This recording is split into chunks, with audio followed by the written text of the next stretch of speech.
Y hoy vamos a cambiar un poquito el formato porque hay muchas noticias que hay que darle continuidad más que nada.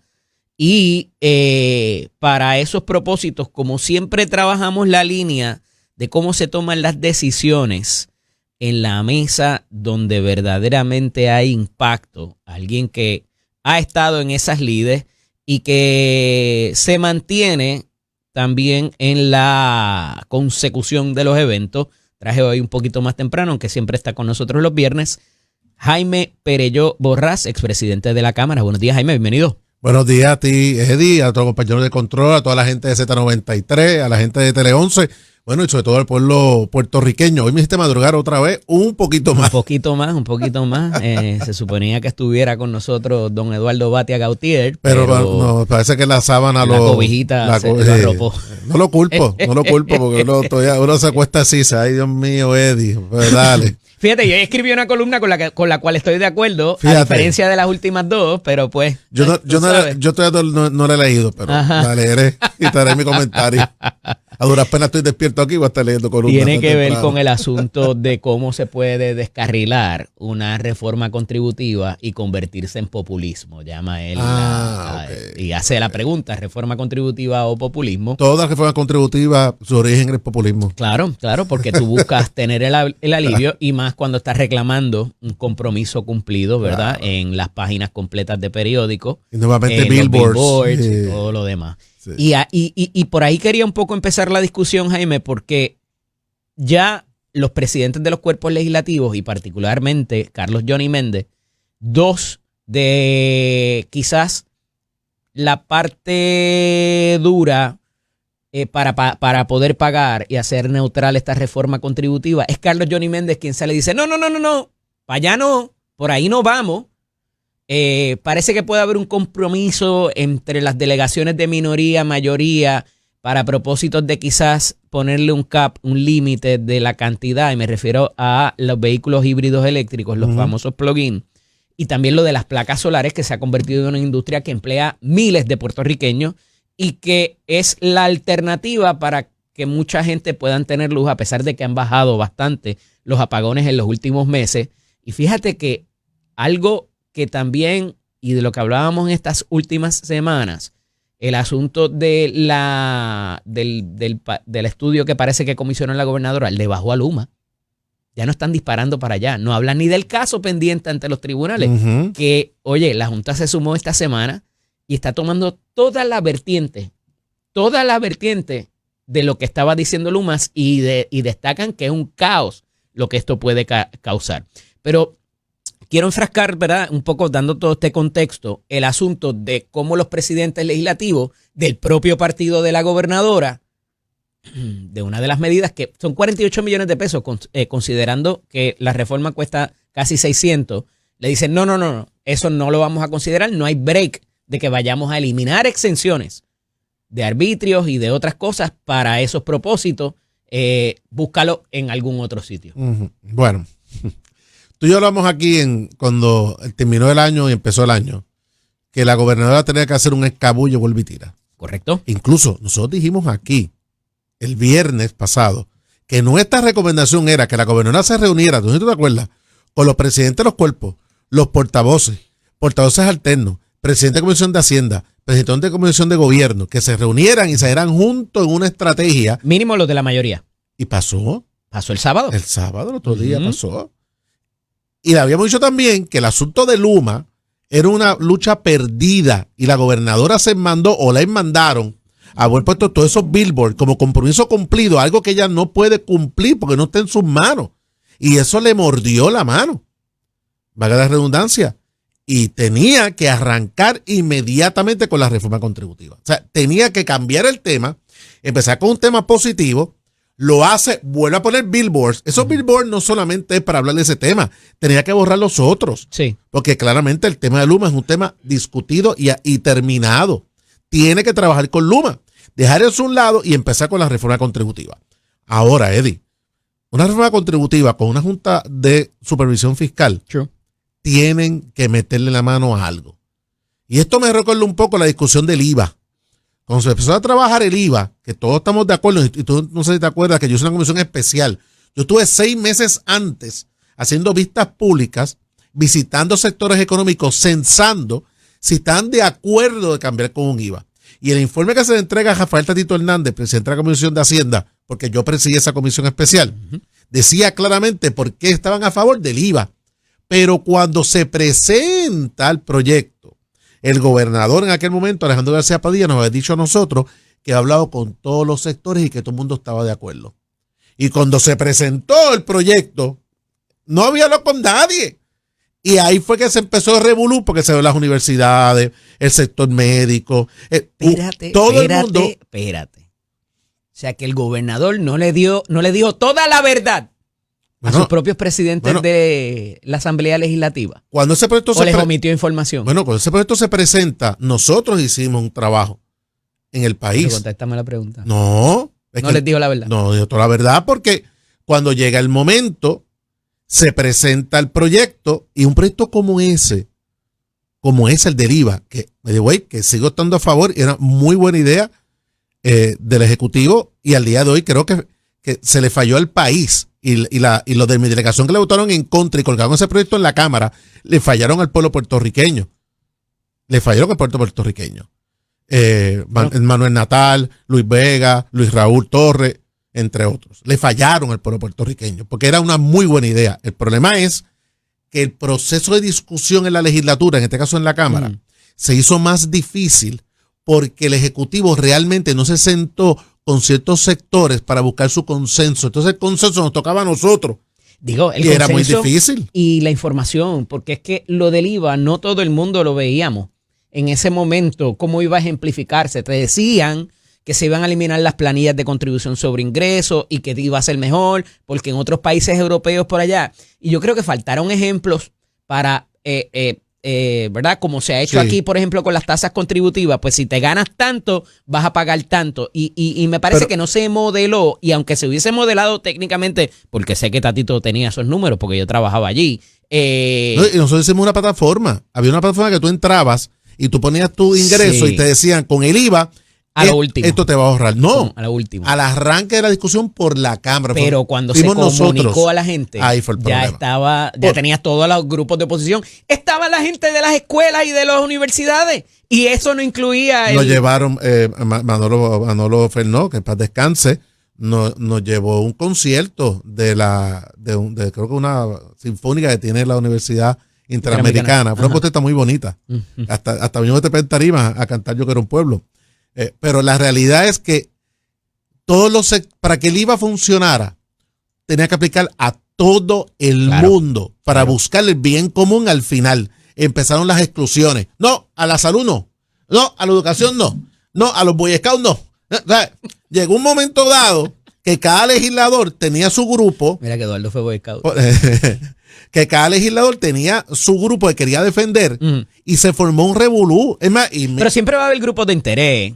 Pero para que funcione, ese fue, y ahí pongo mi mea culpa también, porque un ejemplo, yo fui el que dije primero, no, esto a la universidad no puede aplicar. Años después digo, ¿sabes algo? No, todo tiene que aplicar a todo el mundo para buscar el bien común.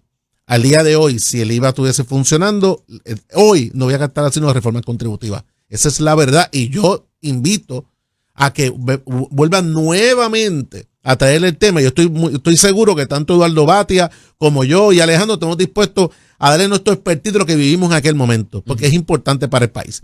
Y en esta reforma, Eddie, está pasando lo mismo. No me toquen no me toquen al otro. Caramba, ¿y cómo rayos realmente vamos a bajar una tasa contributiva que es abusiva? Pero para el que trabaja? Es más preocupante que eso porque, y lo destacaba el otro día Jugando Pelotadura por la noche con los compañeros de analistas radiales, parece ahora convertirse en una guerra de los que ganan, de los que tienen caudal versus los que están más pobres y no necesariamente llegan a un nivel. Entonces, ¿quién se va a afectar?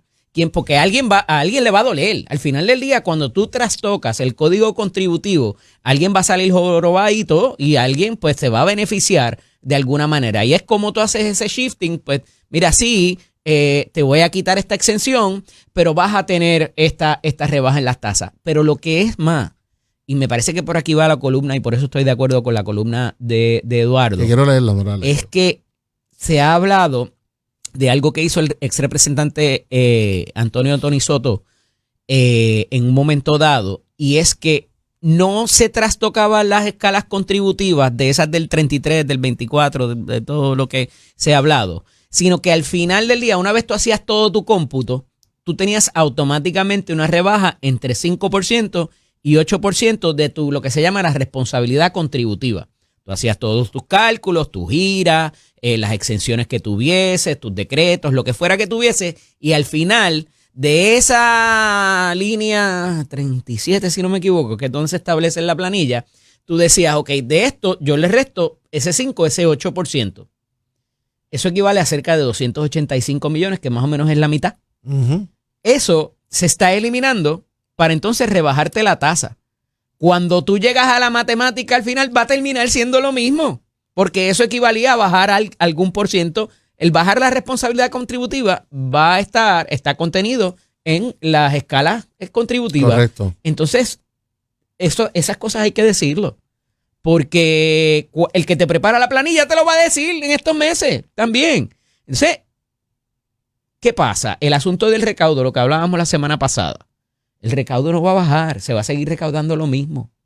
Y ese exceso que estamos teniendo de entre 500 y 600 millones, si no lo contemplas de otra manera y no haces otro tweaking, otro cambio, otra modificación, va a seguir estando igual ahí, más allá de las reservas que hay que lograr. Y lo más que preocupa, todavía está lo del inventario, lo de impuesto al inventario. Todavía queda lo del el precipicio fiscal de Medicaid y queda la quiebra de la Autoridad de Energía Eléctrica. Las tres cosas pudieran incidirte en el recaudo y que tengas que hacer pagos, un down payment por lo menos para lo de la quiebra. Entonces hay unos intangibles que me parece que también debieron tirarse al frente y entonces no tener esta confrontación ahora con los presidentes legislativos y los portavoces y todo el mundo cuando ellos están viendo la realidad y está la Cámara de Comercio y está el Colegio de CPA y están los diferentes grupos que representan las industrias. Lo de los carros está ahí, mano, hay que revisar los arbitrios, Jaime. Los carros ahora mismo están entre 8 a 10 mil, algunos cogen un poquito más inclusive, nada más en arbitrio. Eso no tiene que ver con el valor del carro, eso no tiene que ver con que tengas más... Y además el libre mercado, porque claro, sabemos que...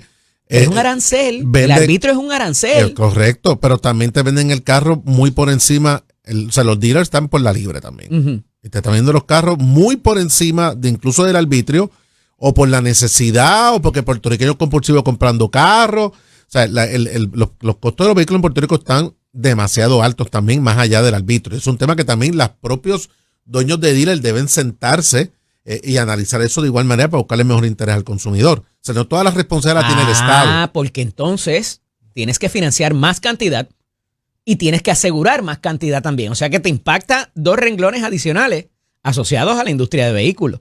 Pero a lo que quería llegar con esto es cómo se da esa determinación y tener que expresar un presidente de cuerpo legislativo en contra y casi ya empezar a modificarle desde el primer día el proyecto que te mandó el gobernador o gobernadora de tu propio partido. ¿Cuán difícil es eso? ¿Y qué pasa ahí? O sea, levantan el teléfono y dicen, mire, gobernadora, esto nos va a crear un problema, una mala percepción, es un impuesto nuevo. Pero eso se tiene que haber hablado en Fortaleza. O sea, been there, done that. O sea, ese tema... Pues ¿por qué lo mandas para allá así entonces? Porque entonces pasa lo que se pasa con el Ejecutivo.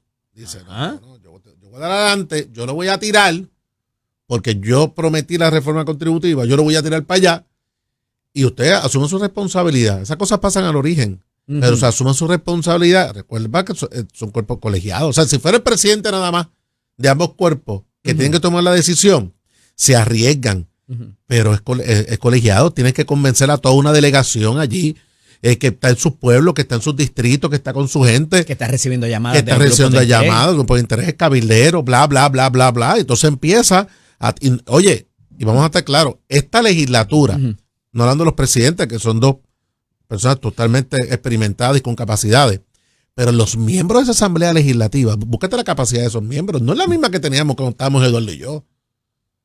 El nivel de análisis no es el mismo, el nivel de profesional no es el mismo, o sea, no, es más difícil cuando tú tienes mucha... Tienes mayoría, una mayoría que tú no tenías. Correcto. De una manera que yo no tenía. Pero el presidente, cuando son temas como este, que son temas tan complicados, pues, claro, tú tienes cabezas de playa, un Edith Charbonnier, que se ha destacado excelentemente Pichi. Tienes Pichi, que es un soldado de 1000 batallas. O sea, sí, en caso de la Cámara, el presidente dijo, fíjate, de todos estos newcomers que tengo aquí, de todos estos muchachos que tengo aquí y gente que tengo acá, él buscó las mejores. Víctor Pared, el presidente de la Comisión de Gobierno, que también es muy experimentado. Y lleva muchos años. O sea, sí tiene unos soldados acomodados para trabajar el asunto, pero cuando tú tienes que llevar eso entonces a la votación y tienes muchos legisladores nuevos que no tienen mucho juego de pie, se hace más difícil trabajar proyectos como este, porque trastocan prácticamente muchos sectores. Y tienes un elemento que ese legislador nuevo, cuando empieza a recibir llamadas también, va a decir, espérate, que por aquí, tú sabes, nada más me voy a conocer por esto, tú sabes. No, y vamos, complicado. Es su primer cuatrenio. También. De repente ve unas cosas que no había experimentado en su vida. Dice, yo no soy de estar aquí mucho tiempo y cuando yo salga, que me voy a encontrar allá afuera. A lo mejor yo tenía esta posición, no quiero volver a ella. Eso pasó mucho. Tú tienes personas que tienen un tipo de trabajo particular, llegan a ser legisladores y no quieren volver a esas plazas de gobierno, no quieren volver a hacer lo mismo. Pero fíjate, con todo el tiroteo que ha habido entre Fortaleza y los presidentes de los cuerpos legislativos, no he visto disenso en las tropas de Johnny y de Tomás. No sé si coincide. No, porque ellos han seguido los lineamientos de su presidente. Sí, no, ambos presidentes. De hecho, ninguno se ha alineado con la gobernadora así abiertamente contra del presidente, o por lo menos públicamente no se ha Ambos presidentes tienen buen control de por lo menos lo que dicen y hacen sus delegaciones. Internamente tendrán sus issues, pero sí hay que reconocer, en lo que va de año, que ambos presidentes tienen mucho control de su delegación o de las expresiones de las delegaciones públicas que puedan debilitar la fuerza de ambos presidentes. Y eso no cabe duda que está ocurriendo. Eso ayuda a la percepción del país de que hay control sobre la discusión. Pero hay un elemento adicional que Eduardo y yo no teníamos con el IVA. La Junta de Supervisión. Ya. O sea, la Junta de Supervisión, es que tú hiciste el resumen perfecto. Mira todos estos retos económicos que tenemos. Tenemos un boom de recaudos que está basado en unos elementos externos que no sabemos cuánto van a durar. Y tú me vas a quitar $500 billion de tu presupuesto. 500 millones de dólares. Tú me lo vas a quitar de tu presupuesto. Pero de 14 casi billones de dólares, 500 no es mucho. Bueno, cuando lo ves en el overall, lo que pasa es que en un proceso de quiebra, cada dólar tiene un uso definido y lo que está viendo la Junta es cuánto dinero tú me estás manteniendo en caja en el momento que tengas un imprevisto. Y el problema pero no es por capricho tampoco, Jaime, porque hay que decir, y he buscado todos los artículos de prensa, todos los compañeros, o sea, lo que vela la Junta no es por capricho de que tú no gastes más. Es que ya tú te comprometiste a algo para el repago de la deuda. Correcto. Y te tendrás que comprometer para algo para también el repago de la deuda, de obligaciones generales y de otro tipo. Y cuando pase lo de energía eléctrica. Entonces, y en algún momento tienen que volver al mercado otra vez. El presupuesto es base cero, como quien dice. O sea, pero vamos a partir de que ya tú tienes este compromiso de tu si lo llevamos a un hogar, del pago de casa, de carro, de los nenes del colegio, y están poniendo eso como sagrado. De aquí en adelante tú gastas y utilizas dinero, pero esto no me lo puedes tocar, que es el famoso plan fiscal. Claro. O sea, que no es por capricho de que la Junta no nos deje gastar. Lo que pasa es que ha trascendido de que por la inflación y muchas otras cosas regresa en recaudo una cantidad que tampoco se ha esperado que ocurra. Pero fíjate algo más interesante. En un momento dado hubo conflicto entre los dos presidentes, o no en la misma visión, no quiero decir conflicto porque no me fue abierto, a pesar de que hubo unas palabras fuertes de Tomás hacia Johnny, pero y las hizo aquí. Pero parecerían alinearse mucho más que los presidentes de los cuerpos se han alineado con la visión de la gobernadora. ¿Coincide? Sí. Bueno, y lo hablamos aquí desde el principio. Hubo un sistema de protección. Recuerda que el primer año de la gobernadora no fue un buen año, fue un mal año por malas decisiones, malas comunicaciones, y se creó una percepción de que no había control en el gobierno. Y ellos asumen, yo no sé si ha hablado, pero ellos asumen una posición de, espérate, yo estoy en control. La gobernadora empieza este nuevo año mucho mejor que el anterior. O sea, yo creo que está comunicando mejor. De acuerdo. Yo creo que el secretario de la Gobernación, Francisco Domínguez, está comunicando mejor. Ya le han quitado un poquito la calentura a él. O sea, siempre estaban dándole puños a él. La gente se dio cuenta, no lo va a sacar, hay que vivir con él. Yo creo que el tema de la reforma contributiva es un tema bueno para concentrarse en algo positivo, pero de igual manera le puede ser el tiro por la culata, porque no puede ser otra promesa que quise, pero no me dejan cumplirla. Y esos elementos van a estar ahí todo el tiempo. Ya. Una reforma contributiva bien explicada, con parámetros económicos, con la Junta de Planificación como era antes, que yo no sé ni qué hacen ahora, que supongo que son los que planifiquen el desarrollo también económico del país y los factores que afectan o no afectan ese desarrollo. Se supone que cuando tú vas a las contribuciones, el puertorriqueño gasta como loco. Y ese dinero que tú le estás ahorrando en contribuciones, lamentablemente no lo va a ahorrar. Lo va a utilizar para comprar un carro, para comprar una casa, para comer más, para irse de viaje. Lo va a invertir. El dinero puertorriqueño lamentablemente no tiene mucha cultura de ahorro. Y eso va a suceder. Pero también tú lo dijiste ahorita, los sectores más productivos del país, los que más generan, no necesariamente se benefician de la reforma, ¿no?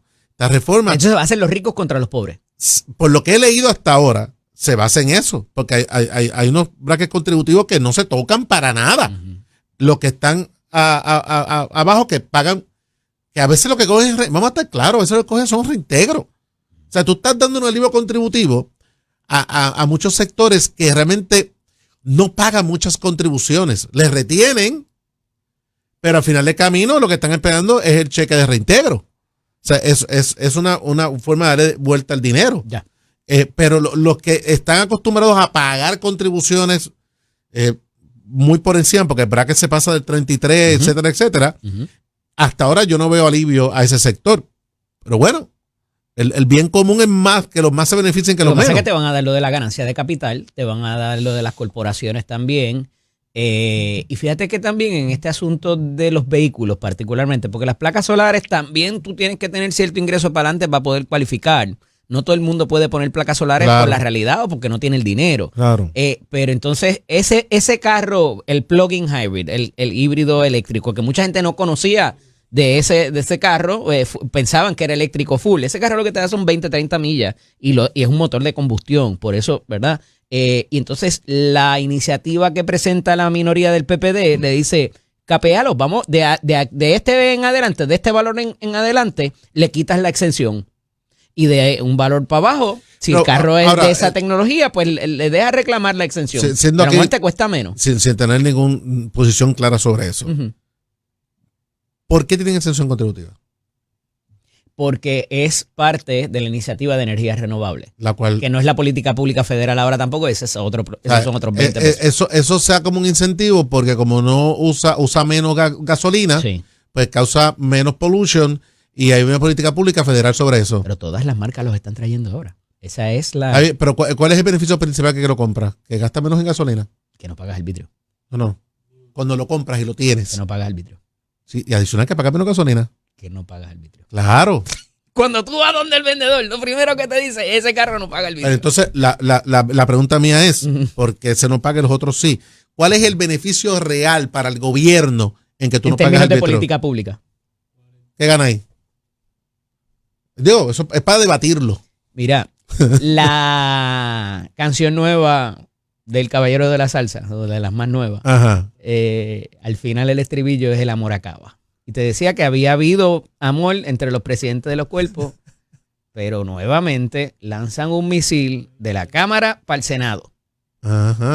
Y yo me sospecho, y no es cualquier persona, lo hace Pichi Torres Zamora. Y yo me sospecho que le van a contestar muy pronto y tiene que ver con lo del el concebido no nacido. Nación Z con el licenciado Eddie López. Continuó dialogando con el expresidente de la Cámara, Jaime Perello Borrás. Y Jaime, te decía, el marciano está abrazando la leche, para los que me están preguntando en los comentarios del Facebook Live. De Suiza. Marciano saludable. Te decía que el amor parece que puede interrumpirse, vamos a decir que no acaba, interrumpirse. Porque con este proyecto presentado, que no es nuevo, había estado dando cantacitos por ahí, y que a su vez se aprobaron dos otros estatutos, dos otras leyes, que la gobernadora en un momento contempló retirar el proyecto porque le habían aconsejado de que era redundante por razón de los derechos al concebido no nacido. en la esfera civil.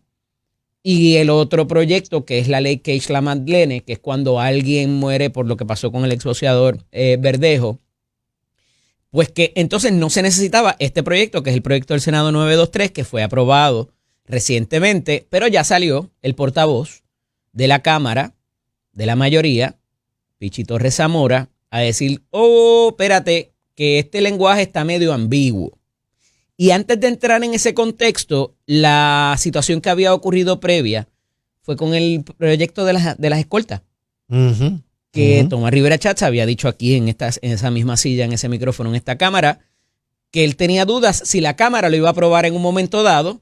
Y de la Cámara para allá dijeron, es que eso se descargó y se trabajó sin vistas públicas y eso no está bien trabajado. Hicieron ese comentario de los trabajos en el Senado y eso provocó después de eso, cayeron todos en sintonía y parecía ser entonces Johnny y Tomás enfrentados a la gobernadora en ciertas visiones.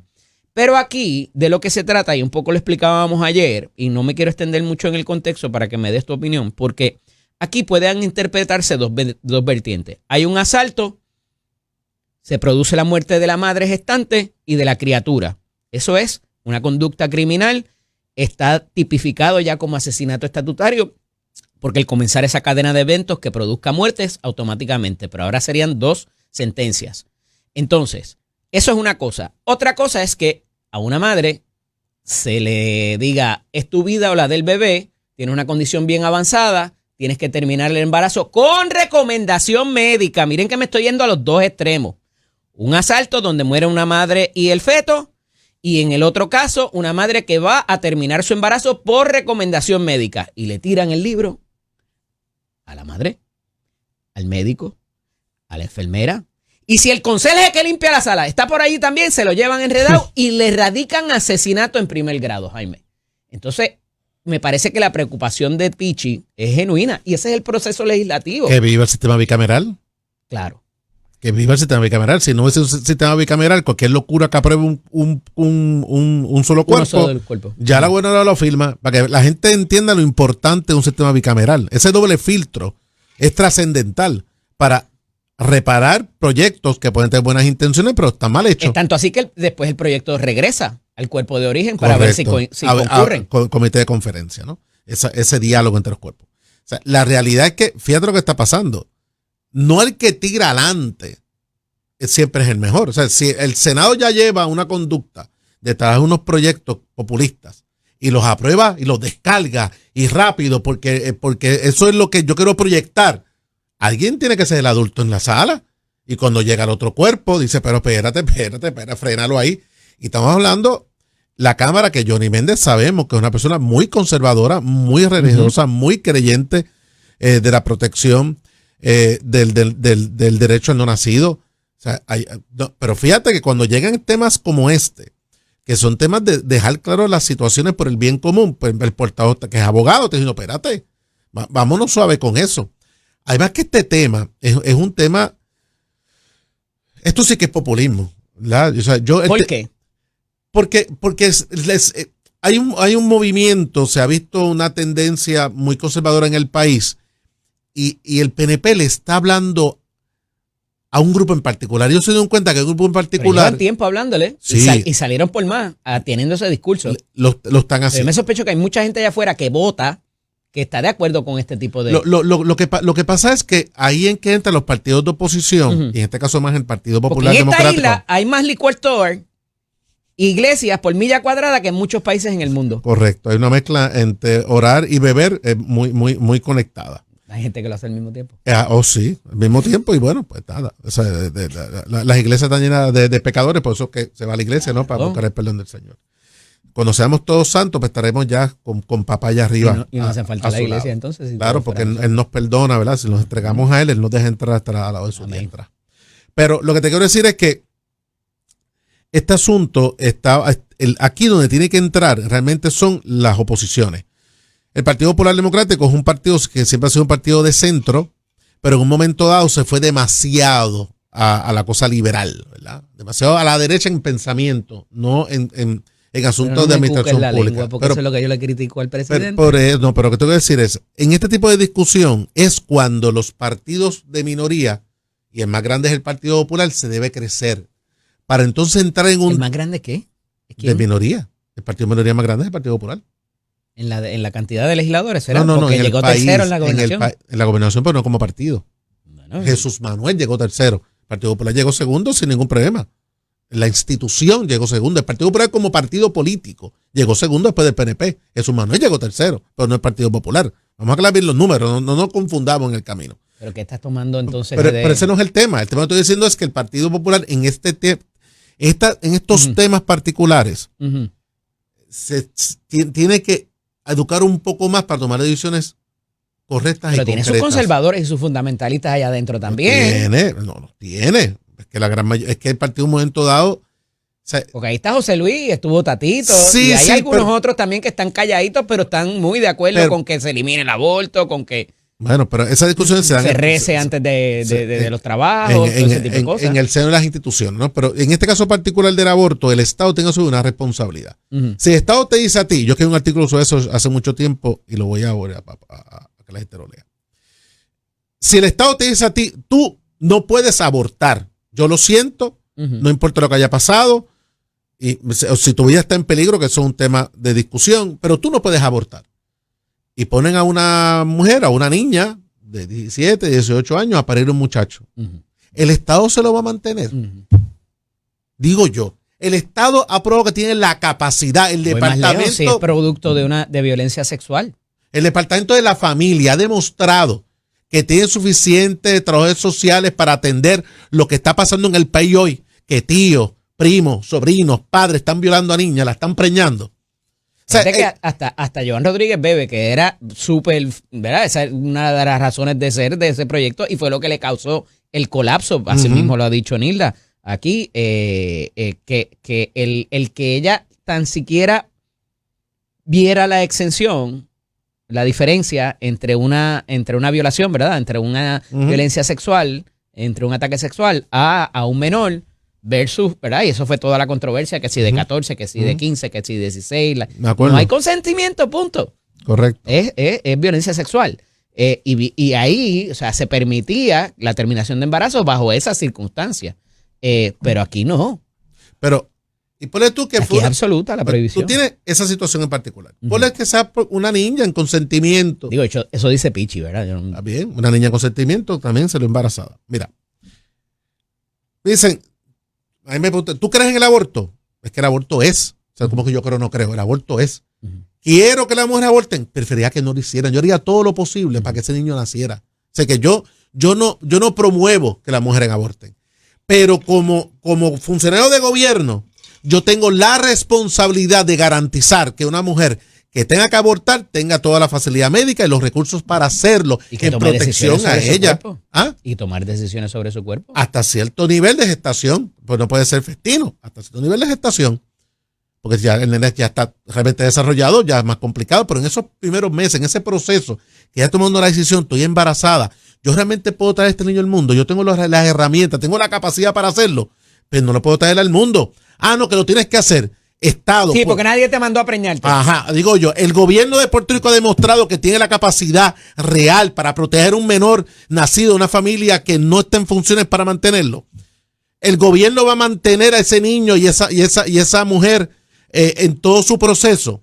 El gobierno tiene un sistema de adopción que sirva, que funcione, que el niño que nazca tenga un padre para recibirlo. No, el gobierno ha fracasado en la atención, en la protección de la mujer, de los niños, de los infantes en este país. Entonces, es un mamey levantarse un día. No puedes abortar.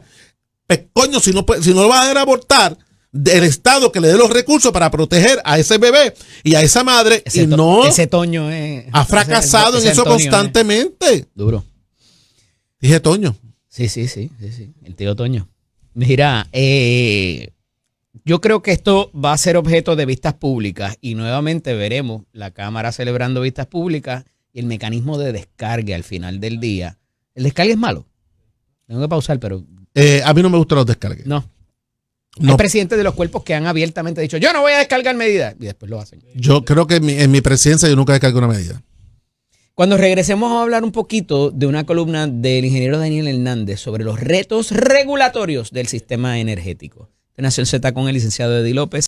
Continúo dialogando con el expresidente de la Cámara, Jaime Perelló Borrás. Y Jaime, luego de invocar al tío Toño ante un asunto que evidentemente, ¿verdad? Y el insumo en la pausa también muy de nuestro interesante colaborador, que tiene palabras mucho más fuertes en términos de que hay cosas más importantes que discutir en el país. Fíjate, pero... y lo que trae el punto, y es verdad, en la pausa nos visitaron. O sea, la realidad es que esto es un asunto que hay tantos problemas que tiene el país que tenemos que resolver.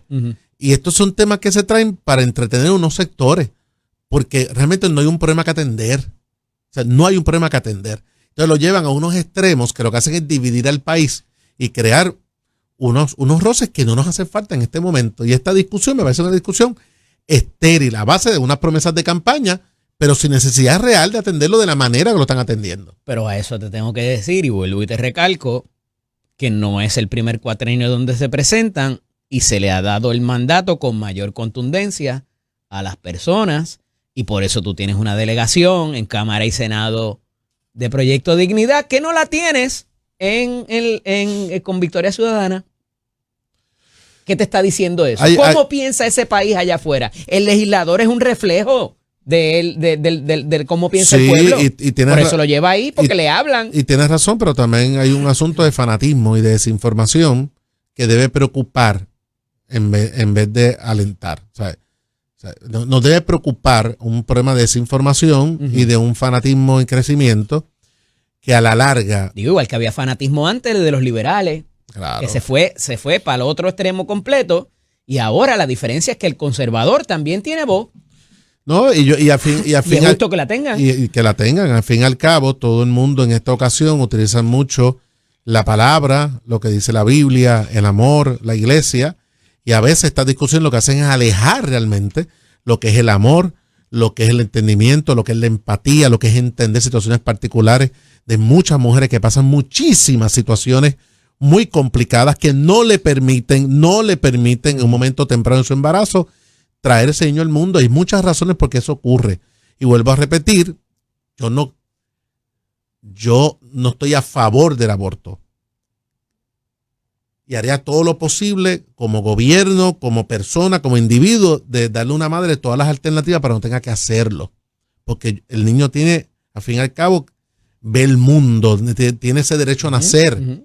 Pero de igual manera, la vida que llevamos, el sistema que llevamos, un sistema con muchos problemas sociales, el Estado de igual manera tiene que tener el mismo énfasis y herramientas para, si una mujer realmente no está capacitada para tener ese niño, dos opciones: o darle las herramientas en salud y en control para que pueda terminar su embarazo, pero si de igual manera decirle, ¿sabes algo? No te preocupes. El día que ese niño nazca, nosotros Estado nos vamos a cuidar. Nosotros nos vamos a encargar de él. Lo vamos a asegurar. Calidad de vida. Le vamos a conseguir un hogar adoptivo. Un niño de 2 meses no lo dejen solo en el apartamento de un residencial público con sus hermanitos. Claro, porque a beber, porque no tuviste la capacidad nunca para tener esos 3 muchachos. Y la realidad es que, y un punto que tenía que rebatirte, tenemos un problema de población infantil. No tenemos niños. El país se nos hizo viejo. Esa data está ahí. Esa data está ahí, pero tampoco podemos llevarlo a que paran como Wimos y después vemos cómo niños al mundo, que no se le da la atención social que hay que darle, y entonces creamos otros problemas sociales de aquí a 10 años, 15 años. O sea, la responsabilidad del Estado no es legislar estas cosas para un grupito para ganar votos. La responsabilidad del Estado es reestructurarse. Un grupito, es un montón de gente, brother. Mira que esto viene desde el cuatrenio pasado. Perfecto, y la mayoría del PNP, mira la señora que habla lenguas en la Cámara, es que ella está. Por eso. ¿En la Cámara o en el Senado? Está en el Senado. La senadora de Aguadilla. Sí, pues obviamente Senado. Es un reflejo de lo que mucha gente quiere allá afuera. Por eso. Y yo no tengo problema que personas que sean pastores, sean legisladores, porque es parte de la representación de la ciudadanía. Y la iglesia es importante que esté en el gobierno. Pero el gobierno tiene que también entender que el problema social que tenemos nosotros como país, como institución, como ha fracasado nuestras instituciones para proteger a esa madre, a ese niño cuando nace, debe atender eso más que estar diciendo a una persona, no, tú no puedes abortar porque a mí no me da la gana. Y con el muchacho nazca, haz con él lo que tú quieras, porque yo como Estado soy un incapaz de proteger a ese menor. Pero que mame. No, pero es que ese no es el rol del gobierno tampoco. Pero, perdóname, si le estás poniendo cortapisa a que ella pueda determinar dejar un embarazo, o sea, terminarlo, porque ella sabe que no está preparada ni emocional ni económicamente para ese menor, pero te obliga a que lo tengas, pues sí, el Estado tiene que asumir la responsabilidad de proteger ese menor y de proteger esa madre y de cuidar a ese bebé, porque ella sabe que no tiene la capacidad para hacerlo. ¿Sabes cómo se llama eso? ¿Cómo? El Parens Patria, que reclama a la gobernadora en el asunto de la electricidad. De Luma, correcto. Por un lado sí, por otro lado no. Esa discusión es de caer en este país, Eddie. Las decisiones recientes sobre el sistema eléctrico de Puerto Rico apuntan todas hacia un mismo centro de gravedad, el negociado de energía. El 2026 se perfila como un año de definiciones clave en el que el regulador tendrá la responsabilidad y el peso de adjudicar asuntos que impactarán directamente el costo, la confiabilidad y la estabilidad del servicio. ¿Te has fijado que ya no le está el gobierno disparando a Luma? Los apagones, por lo menos en el área metropolitana, han mermado. Dirán que es por el exceso ahora de generación. Entonces el problema no era Luma, el problema era que no había generación. Pero como el cliente es de Luma y Luma es el que arregla y repara, pues le adjudicaban la culpa. Pero chicos, sí, cuando la gobernadora habla de sus logros, a la misma vez que ataca a Luma, habla que ellos lograron aumentar la generación para evitar los apagones. En la misma narrativa de la gobernadora queda claro que es un problema de generación. No es un problema de distribución, no es un problema de Luma. O sea, en la misma línea, yo no sé cómo todavía la gente no conecta, que cuando ella dice que ella es la que ha resuelto el problema, que no hay apagones porque aumentó la capacidad de generar, pues es un asunto de generación. Pero el ataque siempre ha sido hacia Luma. Al final del camino, Eddie, ya por eso estamos hablando de otros temas. Ya llevamos un año con el mismo tema. Es hora de trabajar mano a mano con el que está en Luma para levantar el sistema eléctrico, porque hay muchos billones de dólares que están a punto de irse por la window por esta falta de comunicación, por una promesa de campaña que tiene que entender la gobernadora de Puerto Rico, que esa promesa de campaña no va, pero hay tantas otras que el país está esperando, como la reforma contributiva, y tiene la capacidad hermosa en este nuevo año, que ha empezado mucho mejor para ella, de encaminarlo y lograrlo por el país. Pero fíjate, aquí la problemática que esboza Daniel Hernández, que estuvo en la autoridad, estuvo en Luma y estuvo creo que está en Genera ahora, si no me equivoco, ha pasado por todas las vertientes, es toda la papa que se le ha tirado al negociado. La más reciente fue la de rehacer el reglamento de la medición neta para qué va a pasar con el estudio, que la gobernadora misma dijo, hay que hacer ese estudio para que no colapse la línea. ¿Quién va a pagar los 300 pesos? Pues el negociado que bregue con eso y adjudique. Entonces, hubo unas vistas también a mediados y finales de diciembre, donde se determinaron unas cosas y se le ha dado un poder o se le exige una responsabilidad al negociado de energía, que hay que ver cómo quede esto también, más allá del problema que pudiéramos tener con los dos operadores. Claro. Y entonces me parece que ciertamente va a ser crucial lo que él dice, el rol del negociado, de sus decisiones dependen el costo de la energía, la coherencia de la regulación con la realidad técnica del sistema, y repasa unos temas de cuál debería ser la posible ruta. Búscala, está en el Nuevo Día. Pero eso se creó. ¿Qué cosa? ¿El negociado? Sí, el negociado no era tan negociado. Acuérdate que originalmente era la Oficina de Política Energética y la Comisión de Energía. Después se convirtió en el negociado con los comisionados y todo lo demás. Pero yo creo que se le ha dado demasiada responsabilidad y con la responsabilidad viene las decisiones. Y el poder. Y el poder. Pero lo que pasa es que ¿quién va a tomar la determinación? El Ejecutivo. O sea, oye, ese es el descargue de la responsabilidad política a este negociado. No. Tú tienes que tener... ¿Y quién hace ese descargue? ¿Y mediante qué? Mediante legislación. Claro, una delegación expresa y firmada por el gobernador. ¿Esa legislación? Que le delega todo esto nuevo y todos esos poderes nuevos a la... bueno. Ahí está el problema, querido amigo. Bueno, ahí llegamos. Lo que pasa es que la evolución... Al igual que la inmunidad por los enseres dañados. Bueno, claro. Lo que pasa es que en la medida que tú le das una responsabilidad, unas tomas de determinaciones, hay organismos que van evolucionando internamente. Si el Estado, en este caso la Asamblea Legislativa, ve que esas acciones están yendo por encima de lo originalmente otorgado, tiene que actuar la Asamblea Legislativa. Y decir, espérate. Claro. Y después está la otra protección. Si empiezan a tomar determinaciones que no estaban directamente expresadas, pues eso puede terminar en los tribunales. Es una decisión que ellos hayan tomado que afecta a un sector y ese sector lo va a levantar para los tribunales para virar la decisión. No estábamos hablando ahorita de que hay unas cosas en las cuales la legislatura se debe enfocar sobre otras. Correcto. Y esa es una de ellas. Con el costo y la calidad de la energía. Nos damos la vida en todos los aspectos importantes. Que es el problema principal para el factor de desarrollo económico de Puerto Rico. Es la estabilidad energética. Mira, gracias por madrugar hoy. Hermano, para ti siempre. Saludos a Eduardo Batia. Eduardo, debe estar durmiendo, cuando se levante lo verá. Mira, ya hay ganancia. Un abrazo, Eduardo. El próximo invitado vino Putongo, por fin lo conseguí. Ajá. Por fin lo conseguí. Como todos los viernes, y hoy vino Putongo en honor a los viernes, el senador Adrián González Costa, portavoz alterno de la delegación del Partido Independentista puertorriqueño. Buenos días. Muy buenos días a ti, Eddie, a Chero, a los compañeros de aquí, a todos los que nos están viendo y oyendo, y felicidades en el nuevo año, que no había estado aquí en persona. La semana pasada fue el primer programa que estuve, pero fue por teléfono. Así es.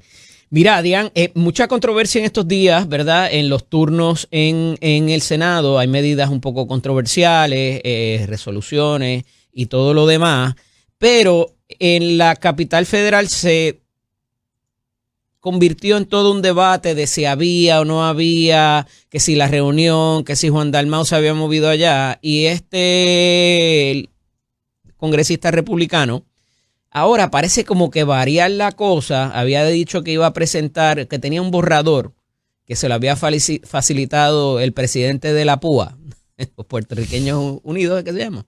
Sí. El licenciado Manuel Rivera, para solicitar la independencia de Puerto Rico en un proceso de 30 a 60 días con una transición. Y una de las cosas que primero choca es el asunto de los fondos federales. Pero antes de ir allá, el presidente o secretario general del PIB en Puerto Rico dijo, yo no tengo nada que ver con eso, esa no era la línea, para eso no fue que nos reunimos, a pesar de que sí había habido una reunión donde participó, pero esta no era la estrategia y ustedes se apartan de eso también. Así es. De hecho, cuando Juan fue, no solamente se reunió con McClintock, también con Darren Soto. Y Darren Soto salió diciendo que iba a presentar algo, o sea, que está de acuerdo con el ELA. Que tampoco era la estrategia de ustedes. No, por eso te digo que los congresistas reciben a un montón de gente con un montón de encomiendas, como recibió a Juan, que cuando va a Washington es para hablar de un proceso inclusivo, democrático y participativo, como en la Asamblea de Estatus, por supuesto desde el punto de vista independentista, el cielo no se tapa con la mano. También recibió a este señor de Púa, también tiene que haber recibido a Pablo José o a algún popular que convenció a Darren Soto de que Lela debe estar en una papeleta. De eso se trata el cabildeo. El que más cabildea, pues es el que quizás más éxito tiene. Ese señor es de Washington, es independentista. No tiene nada que ver con el PIB. Mira, no me sorprendería que hubiese estado con la alianza, ¿verdad? Pero no te voy a decir que claro, para nada. Los del Plan B, Rolando Emanueli, funcionario de colegio nuestro. Sí. Pero de eso se trata la diversidad. Yo creo que lo que antes era el ataque al PIB, ahora se ha convertido, ¿verdad?, en lo contrario. Antes hay más independentistas afuera del PIB que en el PIB. Claro. Pues sí, ahora que somos un montón, ahora que somos un montón, ahora nos quieren atribuir a todos los grupos al PIB. Y no es así. Siempre ha habido independentistas que no son del PIB, que promueven otro tipo de estrategias, como es el caso de este grupo Plan B, que promovieron el borrador de orden ejecutiva para que Donald Trump ordenara darle la independencia a Puerto Rico, cosa con la que tampoco estamos de acuerdo. Y no estamos de acuerdo con esto. ¿En qué no están de acuerdo? ¿Qué les hirió de ese borrador, de lo que se dice de ese borrador? Yo no he visto el borrador, por eso. Mismo iba. El concepto, porque no he visto la transición que sea muy rápido, el asunto de los fondos federales. No, mira, nosotros somos consistentes. De esa? No nos gusta, como no nos gusta un proyecto de admisión, como no nos gustaría un proyecto determinando la perpetuidad del ELA. El que se descarten opciones descolonizadoras, que los puertorriqueños no tengan la opción de evaluar en un proceso serio de plebiscitario. O sea, que se brincaron un paso. Se brincaron un paso. sea, para nosotros es medular que cuando los puertorriqueños evalúen el tema del estatus con una papeleta al frente, tengan ante sí las definiciones de cada fórmula y con los pros y los contras según el propio Congreso. Pero en cuanto al concepto de independencia que se presenta ahí, entiendo que el cómo es según importante. Según lo que dicen las noticias, esa el transición de 30 días nos parece, o sea, cuando el PIB... lo de la doble ciudadanía. Cuando el PIB cabildeó en Washington, bueno, siempre hemos cabildeado, pero cuando más lejos ha llegado un proceso, que fue entre el 89 y el 91, de ahí viene la transición de la que nosotros hablamos de 10 años, porque en aquel momento el proyecto que se llegó a radicar por el Congreso, cuando hablaba de independencia, esa era la transición que establecía. Un proceso de 10 años donde sí se tocaban temas como el libre tránsito, la ciudadanía, en los fondos federales en bloque, qué iba a pasar ¿verdad? Con distintas cosas. Pero 30 días no, ¿cómo se transfiere o sea, la ni siquiera a las próximas generaciones? A las próximas generaciones, el que no quiera ser ciudadano americano, ¿qué hace? ¿Qué va a pasar con la ciudadanía puertorriqueña? ¿A qué vas a tener derecho? Ajá. Todo eso estaba. Y de ahí viene el famoso folletito del PIB de lo que debes saber sobre la independencia. O sea, eso no se inventó en el aire. Todo lo que nosotros planteamos ya estuvo en un proyecto congresional que se presentó en ambos cuerpos, tanto en Cámara como en Senado Federal, entre el 89 y el 91. Ese ha sido lo más cerca que hemos estado de resolver el tema del estatus. Así que tenemos razones. Que va a haber gente que va a decir esto, o sea, Juan Dalmau y el PIB se podrá apartar de esto, pero ellos provocaron esto porque la famosa reunión esa del 17, que todas las columnas y todos los reportajes de prensa siempre hacen alusión al club fue el club de Harvard. Sí, pero eso fue ahora en diciembre. La visita de Juan fue en julio. Claro, pero todo el mundo arguye a que fue producto de. Claro, de la figura más visible de los que se han reunido con él e independentista es Juan. Se puede inferir razonablemente que si hay un proyecto de independencia y Juan estuvo en esa oficina, pues que Juan tuvo algo que ver. No es mezquino. Y está Luis Gutiérrez, están otras personas que hicieron posible ese. No es descabellado inferirlo, claro. Pero es bueno aclararlo que aunque hayan todos esos factores que pudieran indicar una conexión, pues no los hay. Pero fíjate, me acabas de decir que no te quería interrumpir, pero que siempre han cabildeado en Washington. En un momento dado no querían ni participar del candidato o criticaron la figura del comisionado residente. No siempre se ha hecho esos esfuerzos desde Washington. En un momento dado, de hecho, porque fue una de las cosas que trajeron. Mira, ahora sí Juan quiere ir a Washington a hablar del estatus. O sea, ¿siempre lo han hecho de verdad o como que entendían que no era la estrategia? Por lo menos desde que yo ocupo espacios de liderato en el partido, aproximadamente desde el 2013, se hacen esfuerzos en Washington y además, antes de eso... Pero históricamente no siempre ha sido la estrategia del PIB. Diantre, pero en la década de los 80 y en los 90, Manuel Rodríguez Orellana denunciaba que Washington tuviera algo que decir sobre Puerto Rico. Sobre el futuro de Puerto Rico. No. Cuando hablamos de cabildear en Washington, siempre hemos planteado que la solución al tema del estatus hay que discutirla en Washington, que mientras solo la discutamos acá en Puerto Rico, nos vamos a seguir mordiendo los rabos unos a los otros y no va a pasar nada. Pero no era como pedirle permiso al amo, el ir a reunirse allá. O participar de esos procesos en la comisaría residente. Al contrario, bueno, cabildear es una cosa y el puesto de comisionado residente es otro. De hecho, siempre hemos postulado a alguien. Esa es la antítesis que mucha gente tiene, de que cómo es que no creen en la figura del comisionado residente, pero postulan a alguien. Me parece que es parte también de el statement político. O sea, lo vamos a postular para hacer la diferencia allí en Washington, a diferencia de los otros. Quizás un comisionado residente con otra visión y con un verdadero compromiso de descolonización pudiera hacer la diferencia dentro del sistema, en contra del sistema. Nosotros estamos en contra de la Constitución. O sea, los independentistas estuvieron en contra de la Constitución de Lela, pero habemos senadores y representantes que la defienden y juramentan. Que hay que juramentarla bajo protesta, pero se juramenta, formamos parte del proceso y, como decía José de Diego, dentro del sistema, en contra del sistema. Tom McClintock no es cualquier congresista, pertenece a la comisión que tiene jurisdicción sobre Puerto Rico, sobre el estatus. Y también por ahí está Westerman, pero si algo deja claro, más allá de lo que alegadamente contiene ese borrador de proyectos de independencia, es que no favorece la estadidad. No, por razones fiscales, por razones políticas y por no, ahora la estadidad la quieren otras para cosas que Groenlandia. quizás no dice. Mira qué fácil se le ha hecho a Groenlandia sin pedirlo. Ya hay un proyecto de admisión. Mira qué interesante. Aquí volvieron a ganar un plebiscito en el 2024. Ni siquiera han promovido un acta de admisión o un proyecto de admisión. Nadie les ha hecho el favor de erradicarlo. Y ya Groenlandia cuenta con su proyecto de admisión como Estado 51. Carmelo Río va a tener que cambiar la tablilla del carro. ¿Por qué? Porque es no sé qué 51 a ¿Sí? propósito, sí. Así que va a tener que ir ya buscando el 52 o el 53. Porque Estados Unidos está mirando para muchos sitios. Aquí para lo único que miran es para echarle gasolina a los aviones que usan para invadir otros países. Que el próximo aparentemente va a ser Groenlandia. Yo no creo que sea ni Cuba. Me parece que por ahí va la cosa. Una de las islas más grandes del mundo y lo que tiene son 50,000 habitantes. Claro. Es muy tentadora eso la mismo te voy a oferta. preguntar cuánta gente vive allí. 55,000. Pero tienen unos recursos y, Por eso. y una posición Por estratégica eso también. no es un país de 40 millones como Venezuela. Venezuela es 15 veces el tamaño de Texas. 40 millones de habitantes. Mucho más difícil la incursión. Pero Groenlandia, bendito, 50,000 personas al lado de la costa este de Estados Unidos. Cuando hablas de incursión, ¿a qué te refieres? A entrar. ¿De colonizarlo? No, recolonizarlo. Ajá. Que Groenlandia no tiene mucha autonomía tampoco. Ya. Ellos son como un ELA de Dinamarca. De Dinamarca. ¿Verdad? Que tienen más poderes de los que tenemos nosotros. Claro.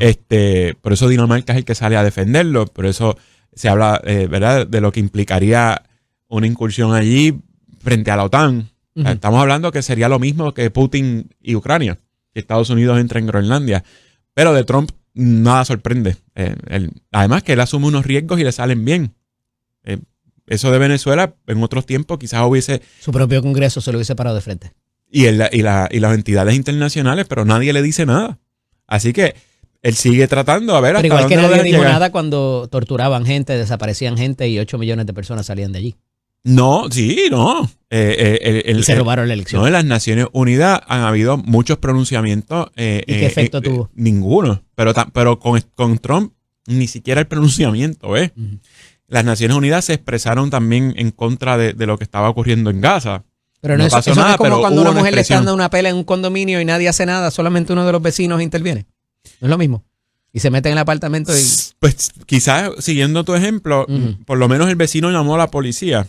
Peor es que le estén No, el oyendo... vecino mismo se metió y le dio una pela al tipo y lo puso abajo y después llamó a la policía. Fíjate, me gusta más usar el ejemplo del vecino que llama a la policía versus el vecino que sube el volumen del televisor para no oír los gritos ni los vidrios Que es rompiéndose. lo que estaba haciendo el derecho internacional y las organizaciones... No, los países internacionales. llamaban a la policía llegaba, cogía la querella, pero no se llevaban a nadie. O le daban una multa. Con Trump, la comunidad internacional está subiendo el volumen para no oír la pelea, ni los vidrios rompiéndose, ni las malas palabras. Pero alguien se llevó al abusador. ¿En dónde? No, Lo arrestaron y se lo llevaron para Nueva York. No. Lo están procesando. Yo no. ¿No? Yo no estoy hablando de eso. Estoy hablando Del post. de las del implicaciones que han tenido los distintos eventos. Y estás comparando a Trump con Nicolás Maduro. Y sí, Nicolás Maduro pasó, ¿verdad?, por cierta presión internacional. De hecho, lo de las elecciones, hasta nosotros Hasta lo ustedes criticamos. Por eso te digo. criticaron. Pero no así con Trump. Trump tiene cargos por 20 cosas. Ha sido culpable de algunos de los delitos. Y no pasa nada, ¿sabes? Pero ha ¿Dónde está el desaparecido país? gente, ha torturado, se le ha ido 8 millones de personas del país. De aquí se han ido 5. ¿Y dónde está el avión para llevarse a los gobernadores que nos han gobernado? Porque se fueron Así 5 van a millones. sentenciar a Wanda Vázquez, ¿Por coger chavos de quién?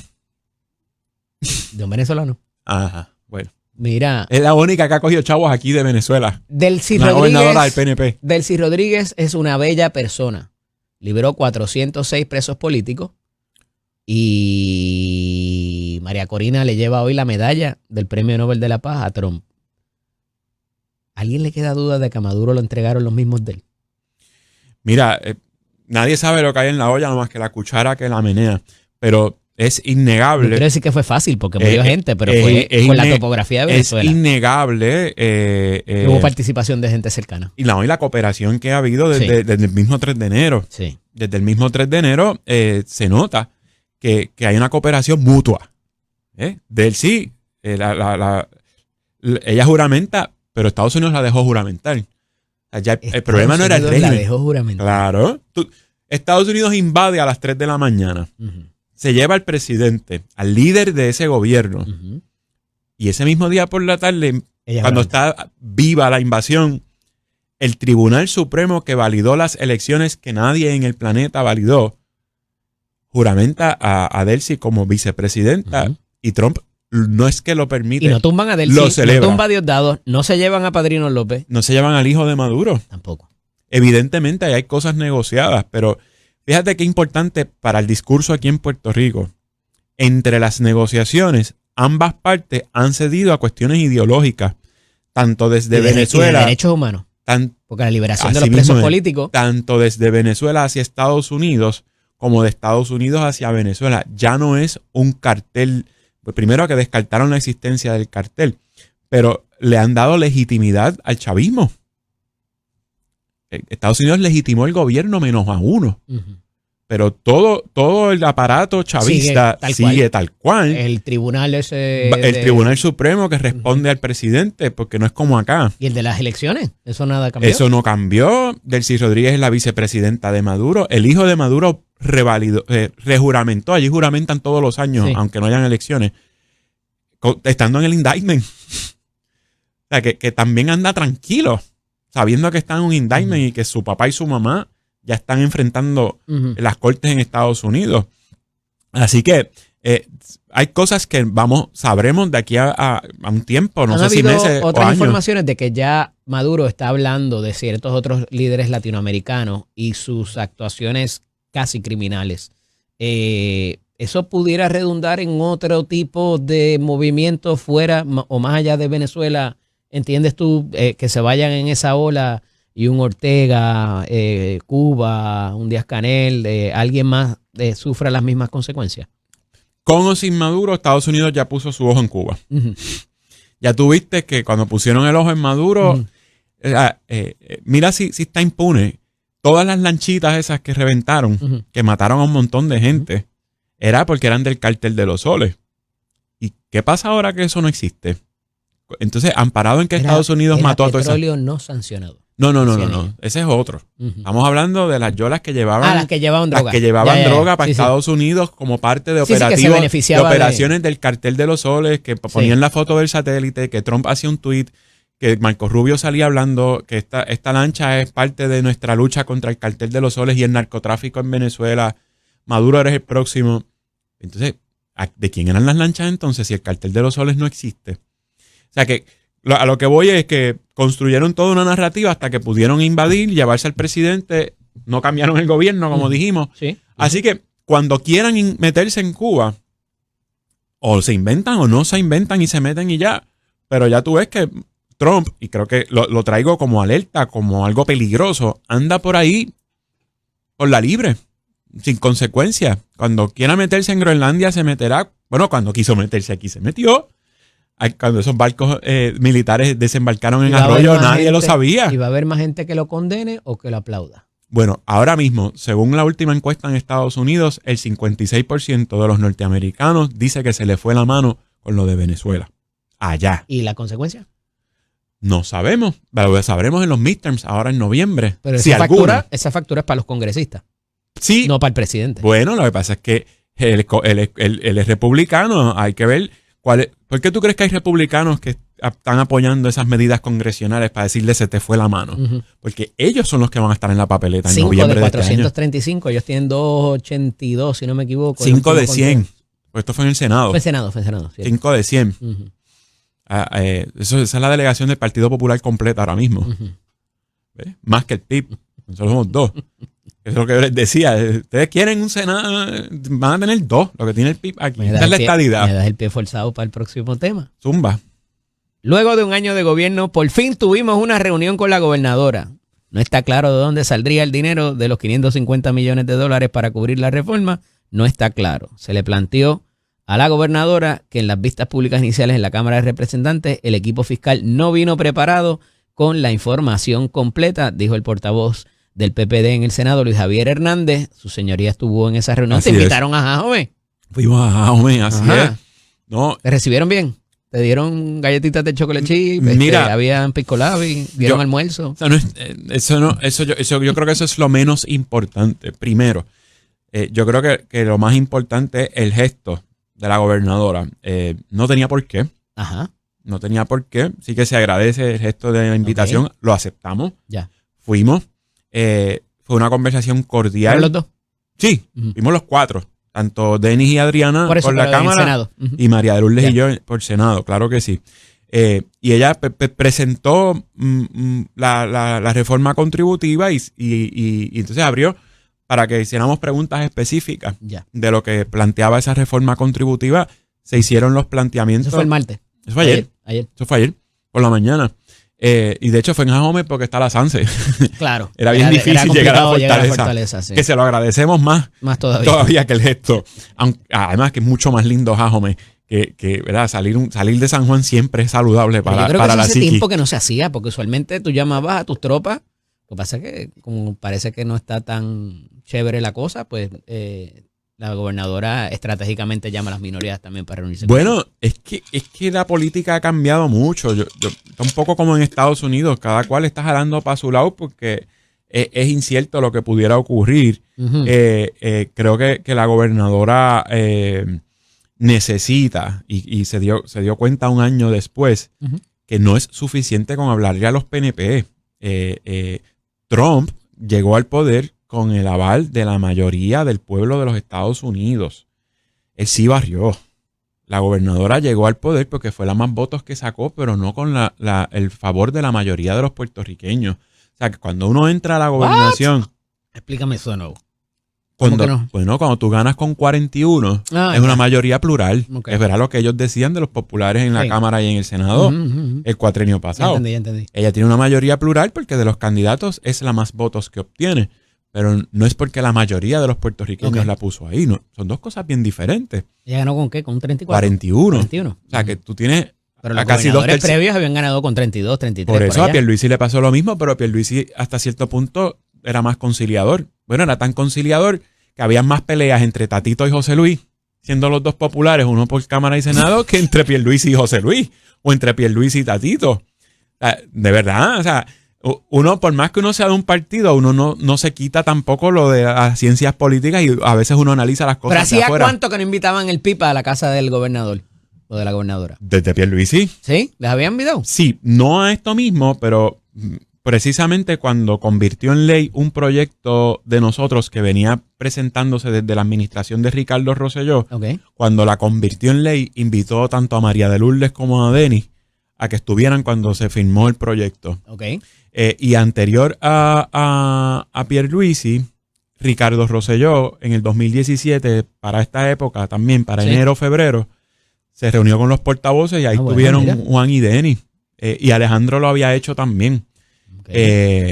Wanda Vázquez, pues naturalmente fueron otras circunstancias, no habían esos protocolos de recibir a nadie. Así que pues, no, eso no ocurrió. Pero Ricardo Rosselló lo hizo al principio del cuatrienio, en términos generales de las agendas legislativas. Pierluisi lo hizo para ese propósito de que estuvieran cuando convirtió en ley.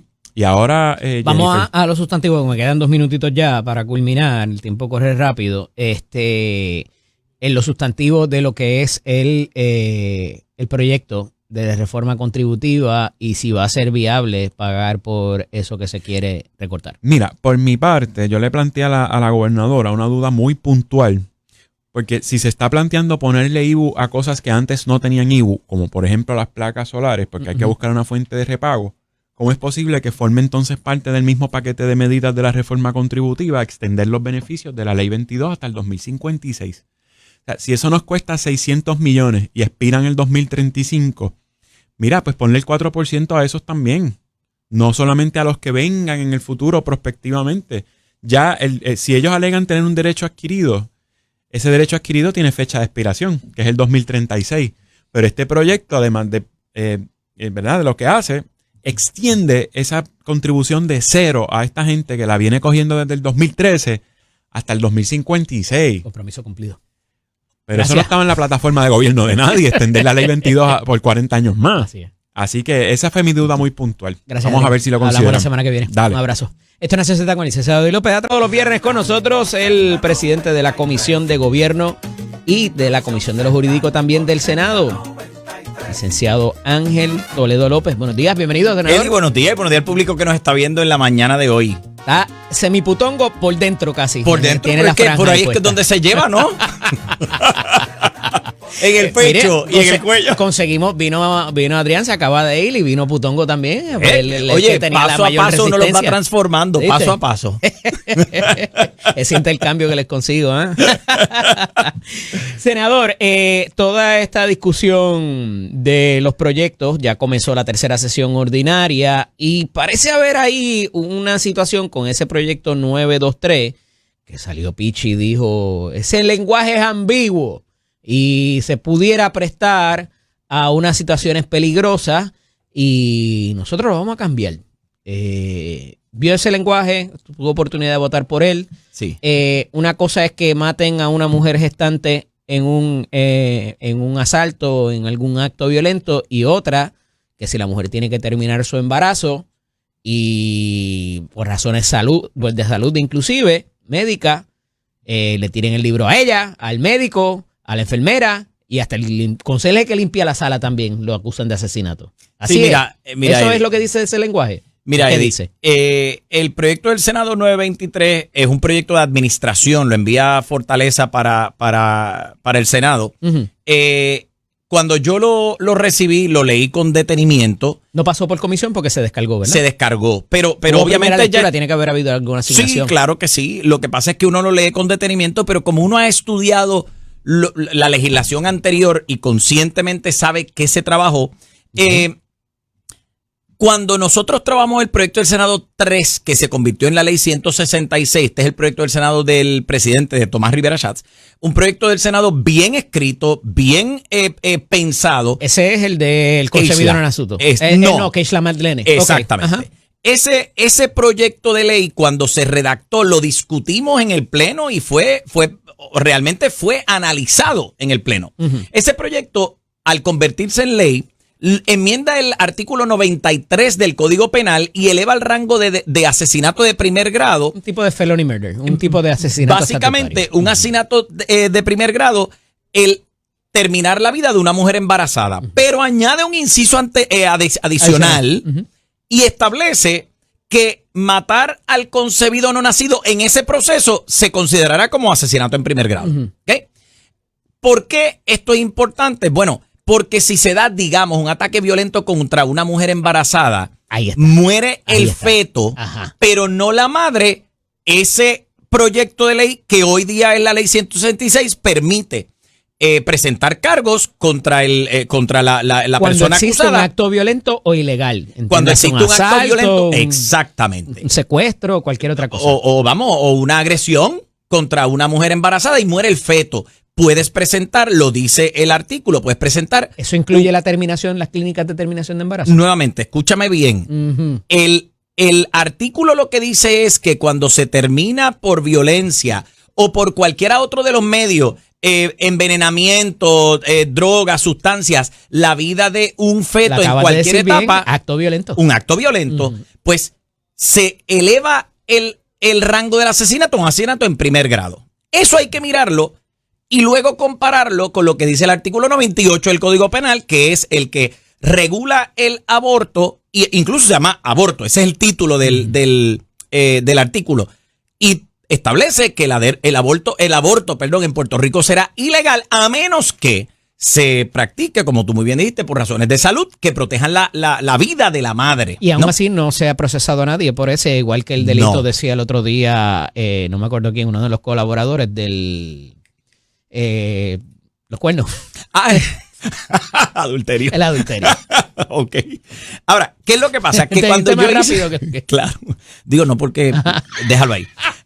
Acuérdate que yo litigué familia, Eddie. Acuérdate que yo litigué familia. Lo tengo clarísimo. Que el asunto es que para mí, y yo me tengo que remitir a mi análisis. Mi análisis del 923 me decía que el lenguaje no era necesario y que sí podía ser ambiguo.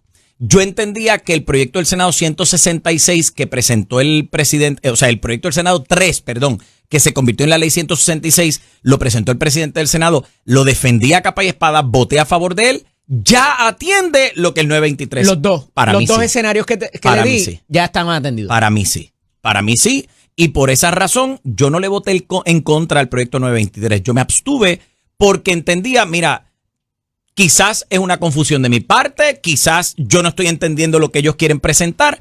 Y ante esa situación y por respeto a quienes entienden que hay que defender el proyecto, bueno, pues yo me abstengo porque quizás ellos entienden algo que yo no entendí. Yo lo leí y yo dije, esto está atendido en la ley 166 que defendí. Y eso a veces ocurre porque fíjate que en el proceso de vistas públicas y todo lo demás, a veces hay proyectos de la misma propósito, del mismo tema. Claro. Y a veces existe lo que se llama la figura del sustitutivo, se complementan en uno. De hecho, a veces, oye, son 78 legisladores, ahora hay que, ¿cuántos? 3, 4, 5 más. Sí. Pues obviamente la gente, y más cuando pasan cosas como lo que pasó con el exboxeador, hay muchas iniciativas que llegan distintas. O maneras de construir el mismo concepto. O sea, fíjate cómo Pichi Torres Zamora lee el proyecto y quizás su mirada de ambigüedad es diferente a la mía, pero claro, los dos entendemos que hay algo que no está claro. O sea, pero mira dónde yo quiero llegar. 003 sí, versus 923. De acuerdo. Evidentemente, este proyecto se radicó después de haber sido presentado el otro. Eso no necesariamente te asegura que el 3 se aprobó y se firmó primero que el 923. que presentado. El número de secuencia Claro. en los cuerpos legislativos no asegura el orden en que se aprueben. Claro. Por tanto, puede haber sido que el 923 se apruebe primero que el 003. Aquí no fue así. Pudiera ocurrir, pero no fue así. Pero por eso no es que vamos a considerar este proyecto después de aprobado el otro. Es que los dos estaban en un momento dado en el trámite. Puede y ser. uno se aceleró o por la razón distinta que pueda haber. Puede ser, pero el proyecto, o sea, para tener el número 923 quiere decir que hay 922 antes que él. Uh-huh. Y el 922 posiblemente se sometió este año. Este año, sí. Sí, así que el proyecto del Senado 3 se presentó el 8 de enero del 2025. Pero como vino de Fortaleza. El 923. Ajá. Se debió haber sabido antes de la radicación que ya se había aprobado la ley 166. Bueno, y se que tiene ya que saber había, porque fue firmada ya. Me contestas ya mismo. Si se envió el proyecto después de aprobar esos dos estatutos. Esto es la CZ con el licenciado Dilo Perrero. Estamos dialogando con el senador Ángel Toledo López. Y nos quedamos en este punto, y la pausa estuvo súper interesante también, senador, porque es que hay muchas conductas que se pueden ver ante esta definición de este tipo de disposición contenida en el proyecto 923, más allá del trámite y de cómo se aprobó y demás, pero la realidad es que más allá del acto violento que usted muy bien describe, el asunto de una terminación de embarazo por razones de salud de una persona, ¿a quién se le da más importancia? Porque si la vida de la madre está en peligro, parecería preferir la vida del feto sobre la de la madre, ¿verdad? ¿Qué tipo de cargo se le adjudica a quién? ¿Qué tipo de responsabilidad penal o civil? Porque yo decía en semanas pasadas, nada más que con lo del nascituru, aquí va a haber que enmendar la ley de herencia también. Uh-huh. Porque aunque no haya nacido o no termine no naciendo, ya se crean unos derechos. Y yo creo en eso. Yo te voy a decir una cosa, para mí todas las vidas son importantes y yo creo que hay que proteger la vida. Ok. El artículo 98, que es el que regula el aborto, establece la política pública de Puerto Rico en cuanto a eso. El aborto será ilegal a no ser que se utilice para proteger la vida de la madre que está en riesgo o tiene una situación de salud y un médico lo ha evaluado. Uh-huh. Eso está ahí. Y yo creo que eso es claro. Eso no hay que redefinirlo ni volverlo a definir ni definirlo de una manera más clara. Para mí eso está claro. Ahora, yo no tengo ningún problema con que el concebido no nacido se le considere persona jurídica para efectos civiles. Si va a heredar, hereda. Perfecto. Desde ese momento. Claro, pero la ley dice que esos derechos se podrán ejercer una vez el concebido nazca. Correcto. Pues eso se entiende. Eso en el ámbito de lo civil. Pero nosotros tenemos que distinguir el ámbito civil del ámbito criminal. Son dos cosas distintas. Son dos mundos bien distintos. Entonces, ¿qué ocurre? Y alguien que puede perder la libertad. Estamos claros. Por eso es que el ámbito criminal es tan cuidadoso con cómo se escribe el delito, cómo se describen los elementos. Es tan cuidadoso con no crear ambigüedad o sobreespecificar, porque a veces, queriendo, entre comillas, aclarar, Eddie, podemos confundir en lo criminal. Entonces, ¿qué ocurre? Mira, ahora mismo, el proyecto del Senado 3, que yo insisto, estaba bien escrito, se pudo defender sin problema y se convirtió en la ley 166. Ese proyecto establece que asesinar a una madre embarazada será delito de primer grado, de asesinato en primer grado, y matar al concebido no nacido en cualquier etapa de gestación también será delito de asesinato en primer grado. Ahora, ¿qué es lo que establece? Que si terminan la vida de una mujer embarazada y mueren tanto la madre como el feto, será un asesinato. Pues yo creo que deben ser dos.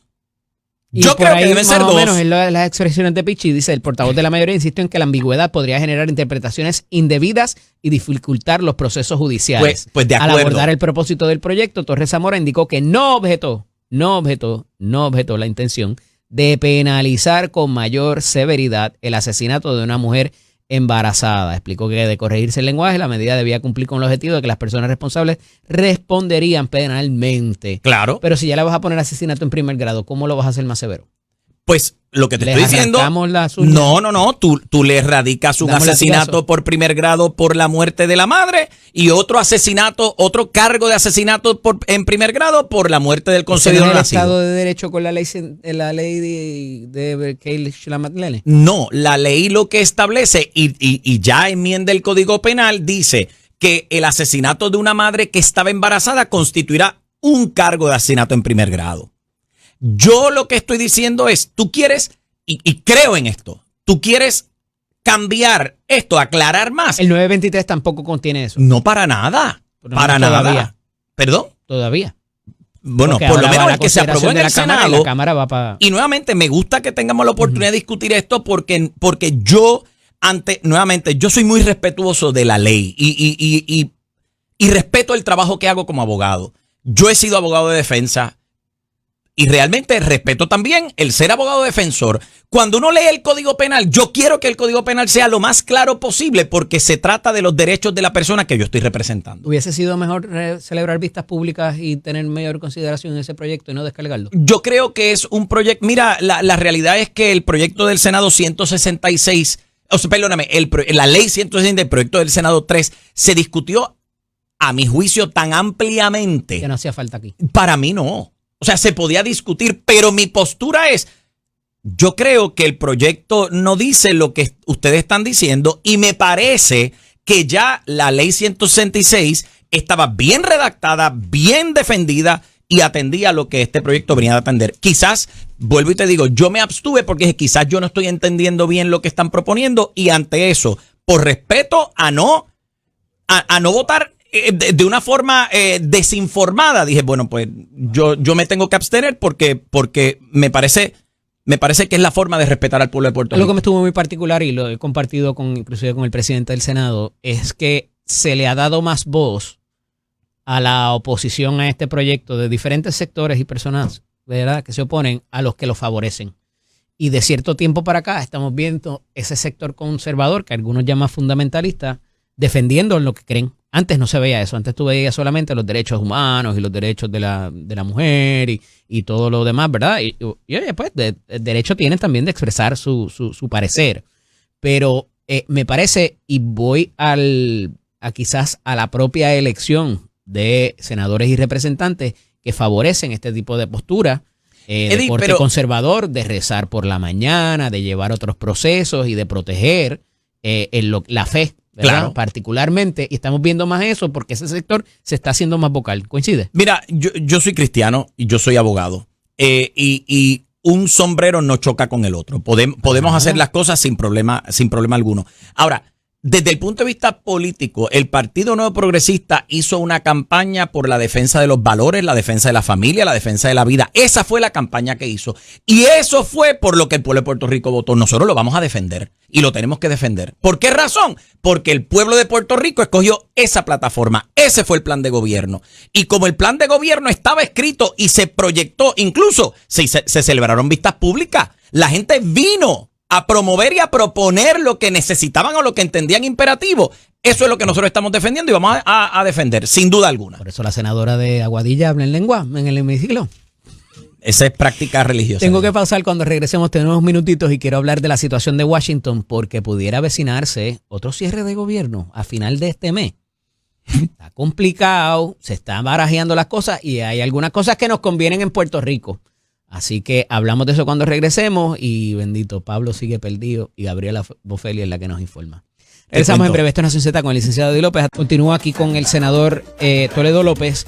Y senador, se están dando unos movimientos a nivel del Congreso para que no se provoque otro cierre gubernamental porque se partió la lata un poquito para tomar decisiones sobre las diferentes medidas y si va a haber chavos para la milicia, si no. Pero hay unos chavitos ahí para Puerto Rico también y sabemos algunas cosas que están bregándose bipartitamente.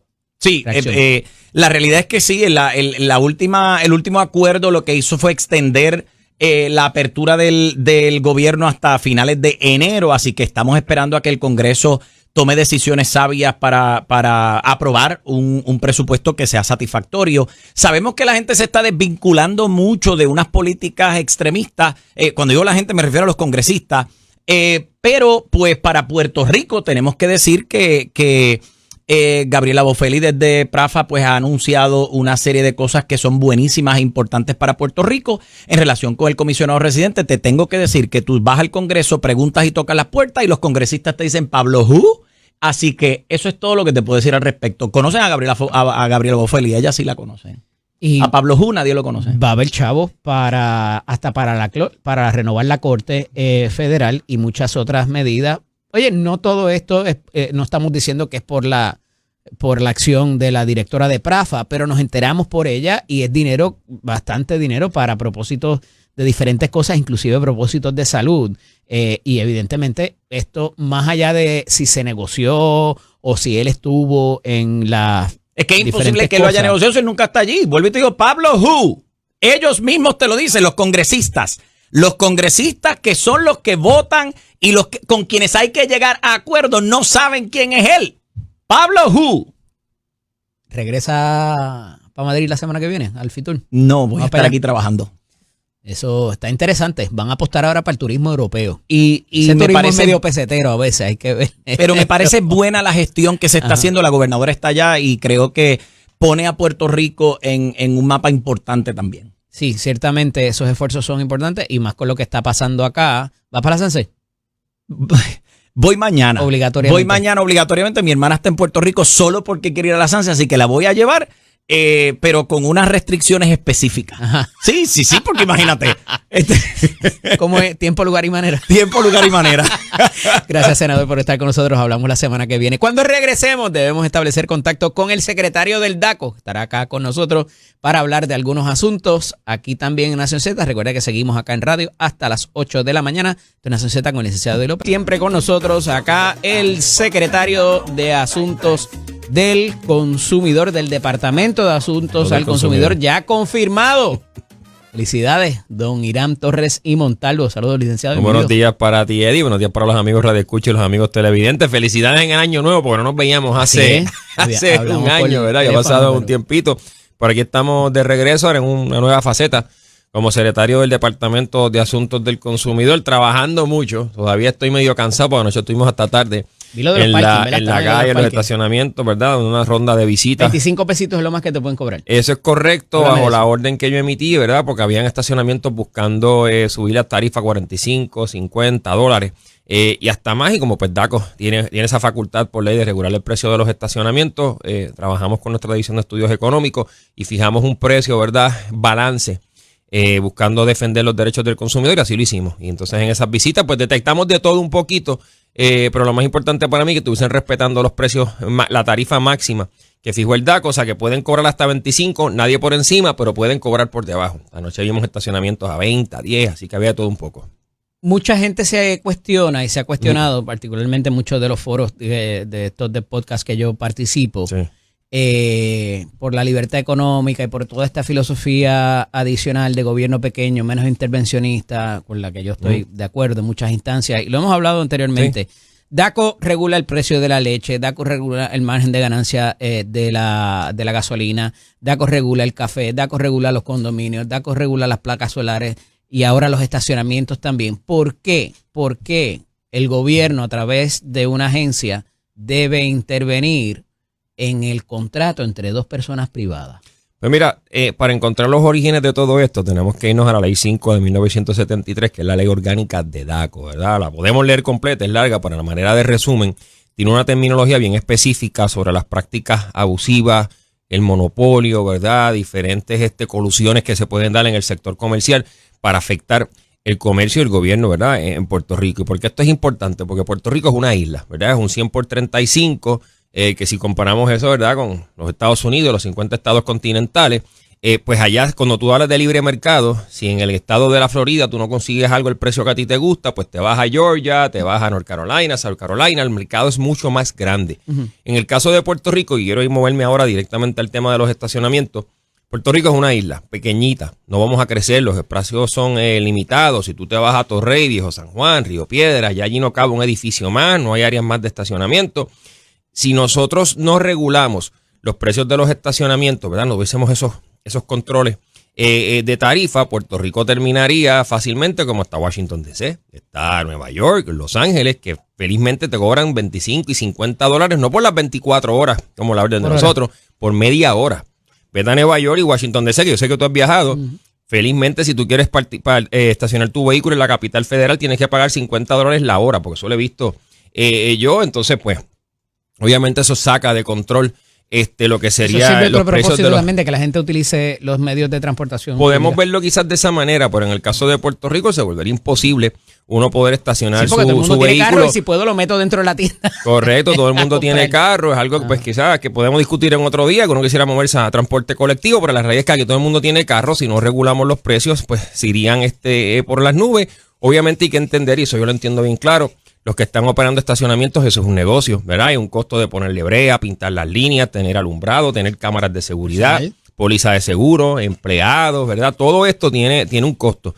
Por eso es que nosotros dependemos mucho de nuestra división de estudios económicos, porque parte de los requisitos para obtener la licencia y tener la tarifa aprobada es que usted presente cuáles son sus costos operacionales y en base a eso se fija, ¿verdad? Una tarifa que se ajuste, ¿verdad? Donde usted pueda obtener una ganancia, pero no abuse del pueblo de Puerto Rico. Y más o menos esa metodología, pues existe, ¿verdad? Lo que es la industria del café, una industria protegida por ley federal. En el caso de la leche, lo mismo. Y en el caso de la gasolina, obviamente un artículo de primera necesidad. Imagínate que el precio de la gasolina se pudiera poner el precio que le dé la gana al mercado, pues si lo ponen bien alto, entonces nadie puede sacar el carro de las casas. Así que en esos renglones en específico, sí tiene que haber, hace falta. Pero es un tanto proteccionista. Un monitoreo. Porque ahora quizás obedecía a una realidad anterior, una realidad previa, secretario, donde el consumidor no estaba tan informado, no sabía que había otras alternativas. Esa no necesariamente es la realidad ahora. Entonces, muchas de las personas o de los grupos de interés que truenan contra este tipo de intervención, dice, deja que el mercado se regule. El consumidor, si es así y se pone muy listito el comerciante, pues me voy y lo compro en otro lado y no se lo compro a él. Hemos visto casos, como por ejemplo, pasó en un momento dado de los shipping lines, ¿cómo se llama? Lo que había aquí antes, que el gobierno participaba, la naviera, se pusieron de acuerdo para decir lo que cobraban. Entonces dice, en eso DACO no se mete, y entonces ni los mayoristas ni los distribuidores se meten con el minorista y a meterle multas al comerciante. Pero sin irnos a esa línea, la realidad actual obedece a que DACO esté metido en tantas cosas y que tenga jurisdicción sobre tantas cosas cuando tienes unos recursos limitados también para poder operar. Pues mira, cada momento en el mercado, si nos vamos a la historia, es distinto. Podemos irnos 25 años para atrás y las personas se recordarán cuando hayan establecimientos que te ponían un shopper y te decía, mira, tenemos esta bicicletita en los precios de verdad del pasado, en 10 o 15 dólares, acá Villega, que la tenemos aquí disponible. Cuando usted llegaba a la tienda no estaba.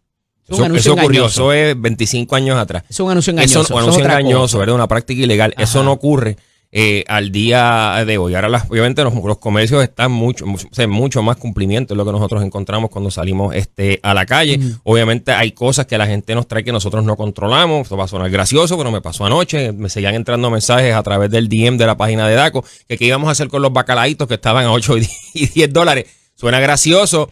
Pero el bacalaíto, ¿verdad? Lo voy a traer de ejemplo. No ¿Va a haber algún legislador que va a presentar una medida para que ustedes regulen los bacalaitos? Se pone creativo. Pero eso no es un artículo de primera necesidad.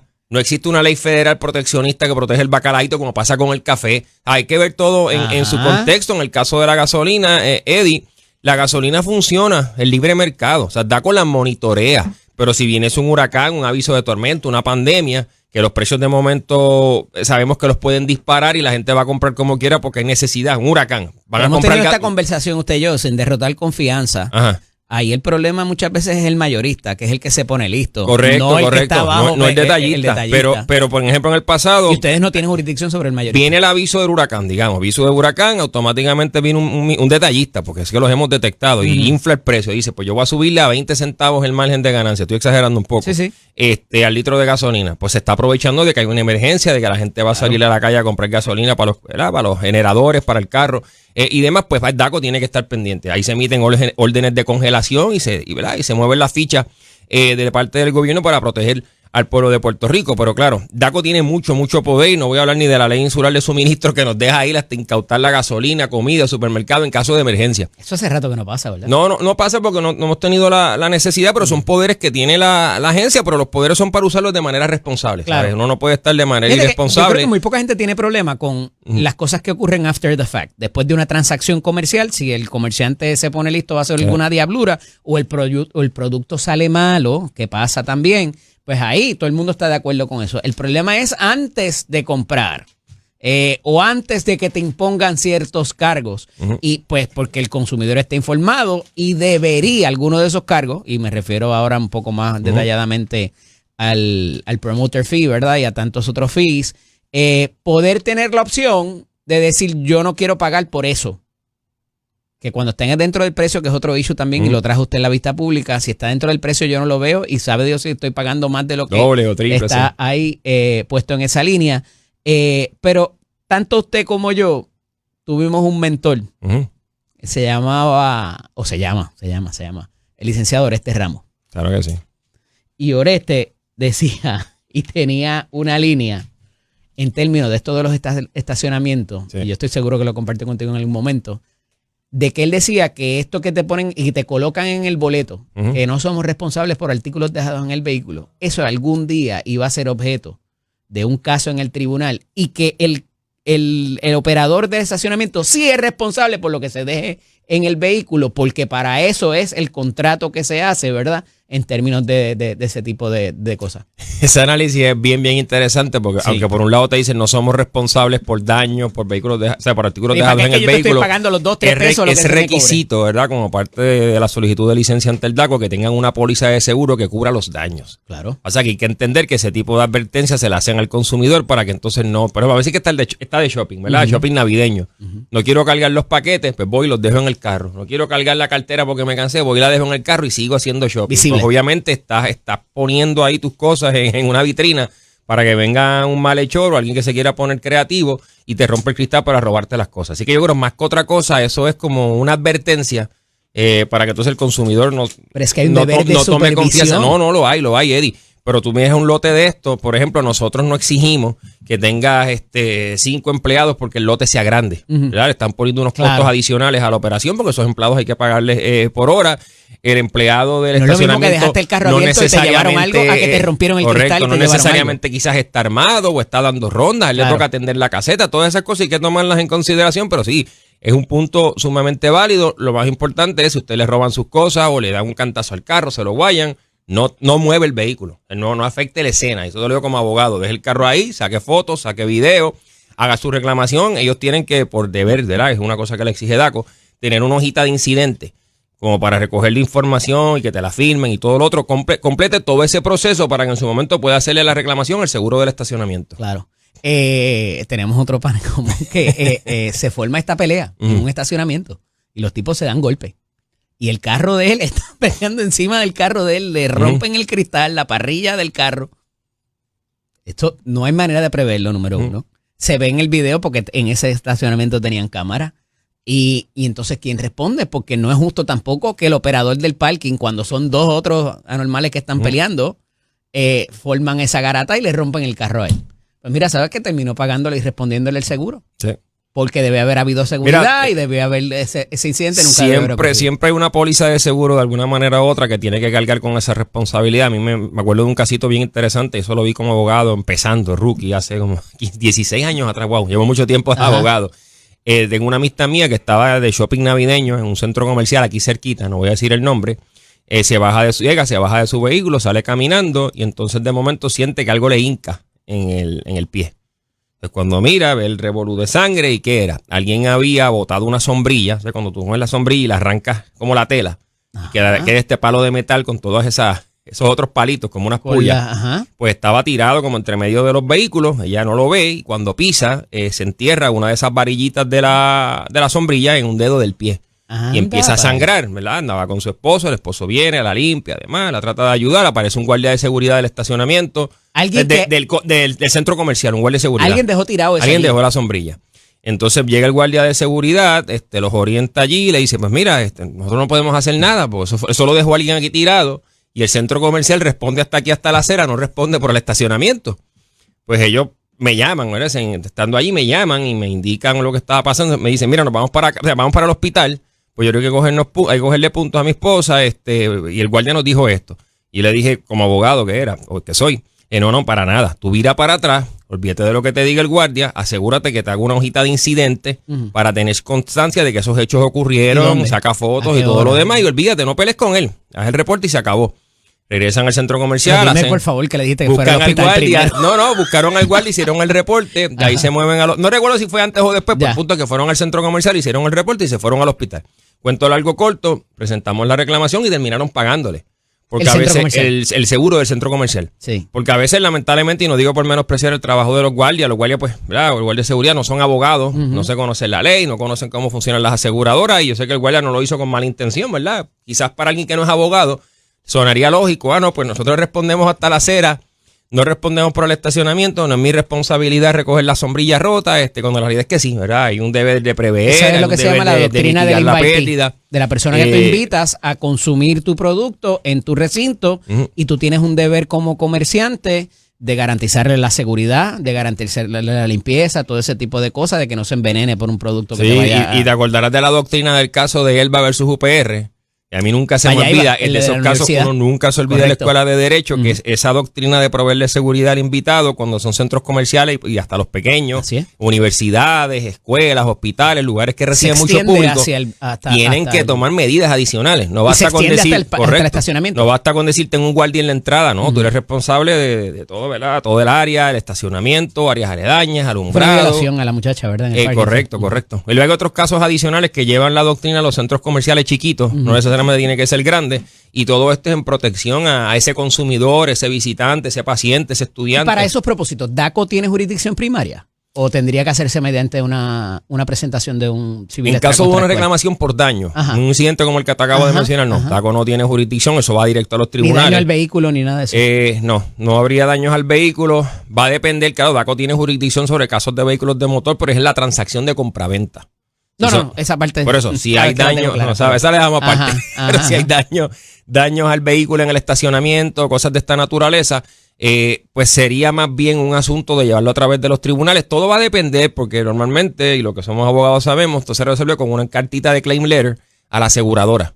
Por eso es que menciono, bien importante que uno, igual que cuando uno se compra, pide un recibo de compra, si usted tiene un incidente parecido a lo que acabo de relatar, asegúrese de que el guardia de seguridad, el que esté responsable, haga una hojita de incidente como un reporte, Si está la policía, que la policía le coja la querella. Y si no, saque fotos, saque video, documente, ¿verdad? Que se sepa de que esto ocurrió, tal fecha, tal hora. Y después, pues, búsquese un abogado que lo asesore. Muchas de las multas que ustedes proveen en el DACO, o que dan, que emiten, tiene que ver con los anuncios que tiene que tener un comercio y ¿verdad? Y las cosas en la puerta o en el counter o demás. El asunto de los estacionamientos, volviendo un poco a eso, antes todos los estacionamientos te daban el tiquecito cuando tú pagabas o cuando, ¿verdad? Te lo tenían que dar de antemano para hacerte esas advertencias que correcto. entre ellas están no dejar artículos visibles. Eso es una exigencia y si no te dan ese boleto, ¿es alguna exigencia? ¿Está contemplado dentro de la ley? Mira, porque ese es el contrato que tú haces con esa persona. Tienen que dar el boleto, ¿verdad? Si usted encuentra un estacionamiento que está operando sin darle algún tipo de evidencia, están operando de manera ilegal. Tienen que darte un boleto, llámese, ¿verdad? Si sea vale parking, sea tarifa fija, flat fee, sea cobrando por hora, tiene que darse ese boleto. Es un requisito del departamento. En la visita de ayer nosotros verificamos estos boletos, le sacamos fotos. La inmensa mayoría sí, ¿verdad? Salvo los que encontramos que estaban operando ilegal, sin licencia ni nada, que cobraban cash allí con una persona sentada en una sillita, que los encontramos. Obviamente esos no. Pues no es que no se les exija, que estaban totalmente ilegal, pero hubo un caso bien interesante que detectamos en Cataño.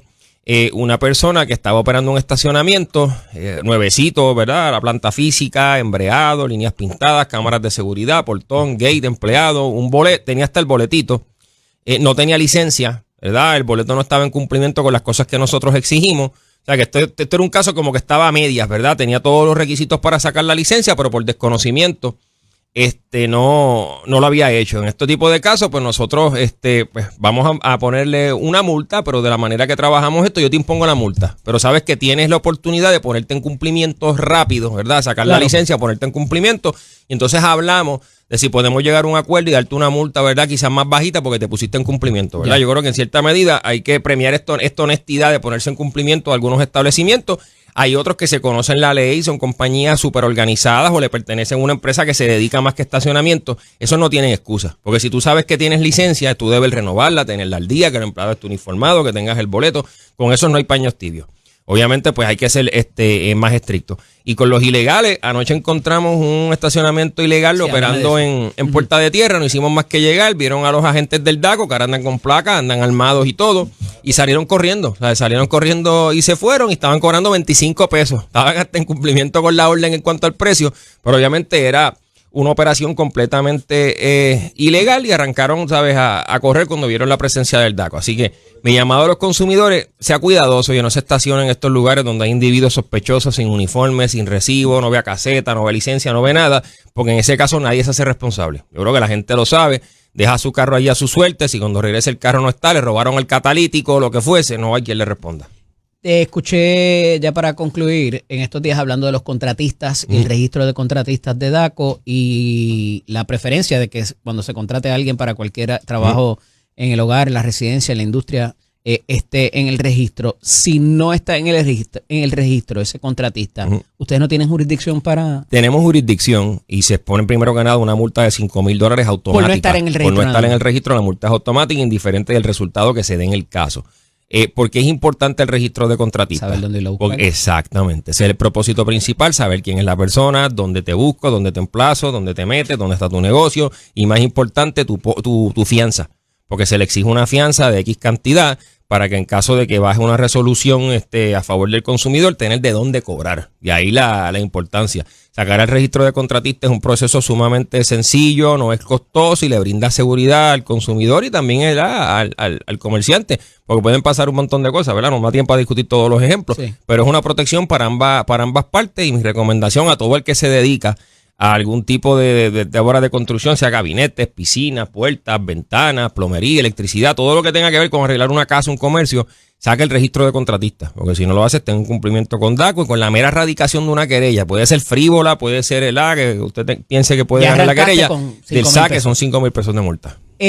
¿Cuán pronto va a estar operativo el War Room para las querellas de placas solares? Ya está en funciones. Ya está operando, ¿verdad? Ayer, de hecho, nos hicieron una entrevista, un medio allí en el War Room. Ese es un tema que a mí me interesa mucho, me lo tomo bien en serio. De hecho, yo creo que todo el que tiene placas solares y baterías lo hace porque es algo de primera necesidad en Puerto Rico. No es un secreto, ¿verdad? Aunque yo defiendo a mi gobernador y nuestro gobierno, que hemos mejorado mucho en el tema de los apagones, ¿verdad? Desde luz en Puerto Rico, pero todavía ocurren, hay fluctuaciones de voltaje, ¿verdad? No podemos confiar en que en Luma va a estar proveyéndonos el servicio, así que eso es algo de primera necesidad para el pueblo de Puerto Rico. Si uno invierte 30, 40 mil dólares, hasta 50 mil o más en un sistema eléctrico es porque lo necesitas, porque quieres que funcione, y si por alguna razón no funciona, tú quieres que te lo arreglen rápido. Así que vamos a trabajar de manera intensa buscando establecer procesos de mediación, que literalmente alguien de la oficina de DACO levante el teléfono, llame. ¿Es compulsoria, de acuerdo con la ley, la mediación en esos procesos? La mediación nunca es compulsoria, ¿verdad? Es una herramienta para poder resolver los asuntos de manera pronta, eficaz y rápida. No me refiero a pero no puedo obligarlos. Hay que agotar ese remedio antes de. No necesariamente, okay, ¿verdad? La ley no lo exige. Si la compañía se tranca y no quiere responder o lo que fuese, pues hay que seguir el proceso normal. Yo criticaba eso el otro día porque la mediación es voluntaria. O sea, hay mediación obligatoria en que te exige cumplir o por lo menos tratar de conciliarla. Como en el caso de las hipotecas y los... Correcto, pero en el caso de que cualquiera de las dos partes se quiera levantar, ahí se acabó. Entonces, no necesariamente esa es la bala mágica. Quizás en muchas instancias sí. Pero resuelve mucho. Pero si llegó al DACO es porque ya el cliente contactó al proveedor de servicio o al de la garantía y no les ha querido. Depende, ¿no? Eddie, porque en el caso de las placas vemos tantas cosas interesantes. Hay personas que va a DACO porque dice, me dijeron que iba a pagar $4 y estoy pagando tanto. Y el sistema está funcionando bien, en el metering está funcionando bien. A veces es que no entienden cómo funciona el sistema. Esas cosas pasan, ¿verdad?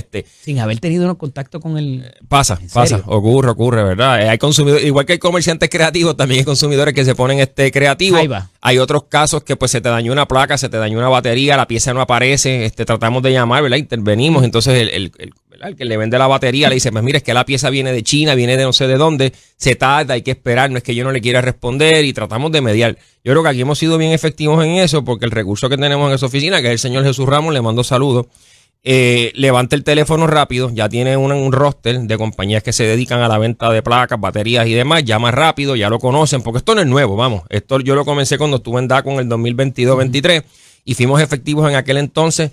Cuando empezamos te diría que miles de querellas, las logramos bajar rápido, porque cuando yo llegué a DACO en aquel entonces veníamos del huracán Fiona y la lluvia de querellas era enorme. Gracias a Dios ahora tenemos activos unos 420 casos, pero cuando estamos hablando de equipos que cuestan 40, 50 mil, hasta 100 mil, pues esto es algo bien importante para el consumidor y por eso es que le estamos dando prioridad. Gracias, secretario. Hablamos la semana que viene, Dios mediante. Esto es Nación Z con el licenciado Eddie López.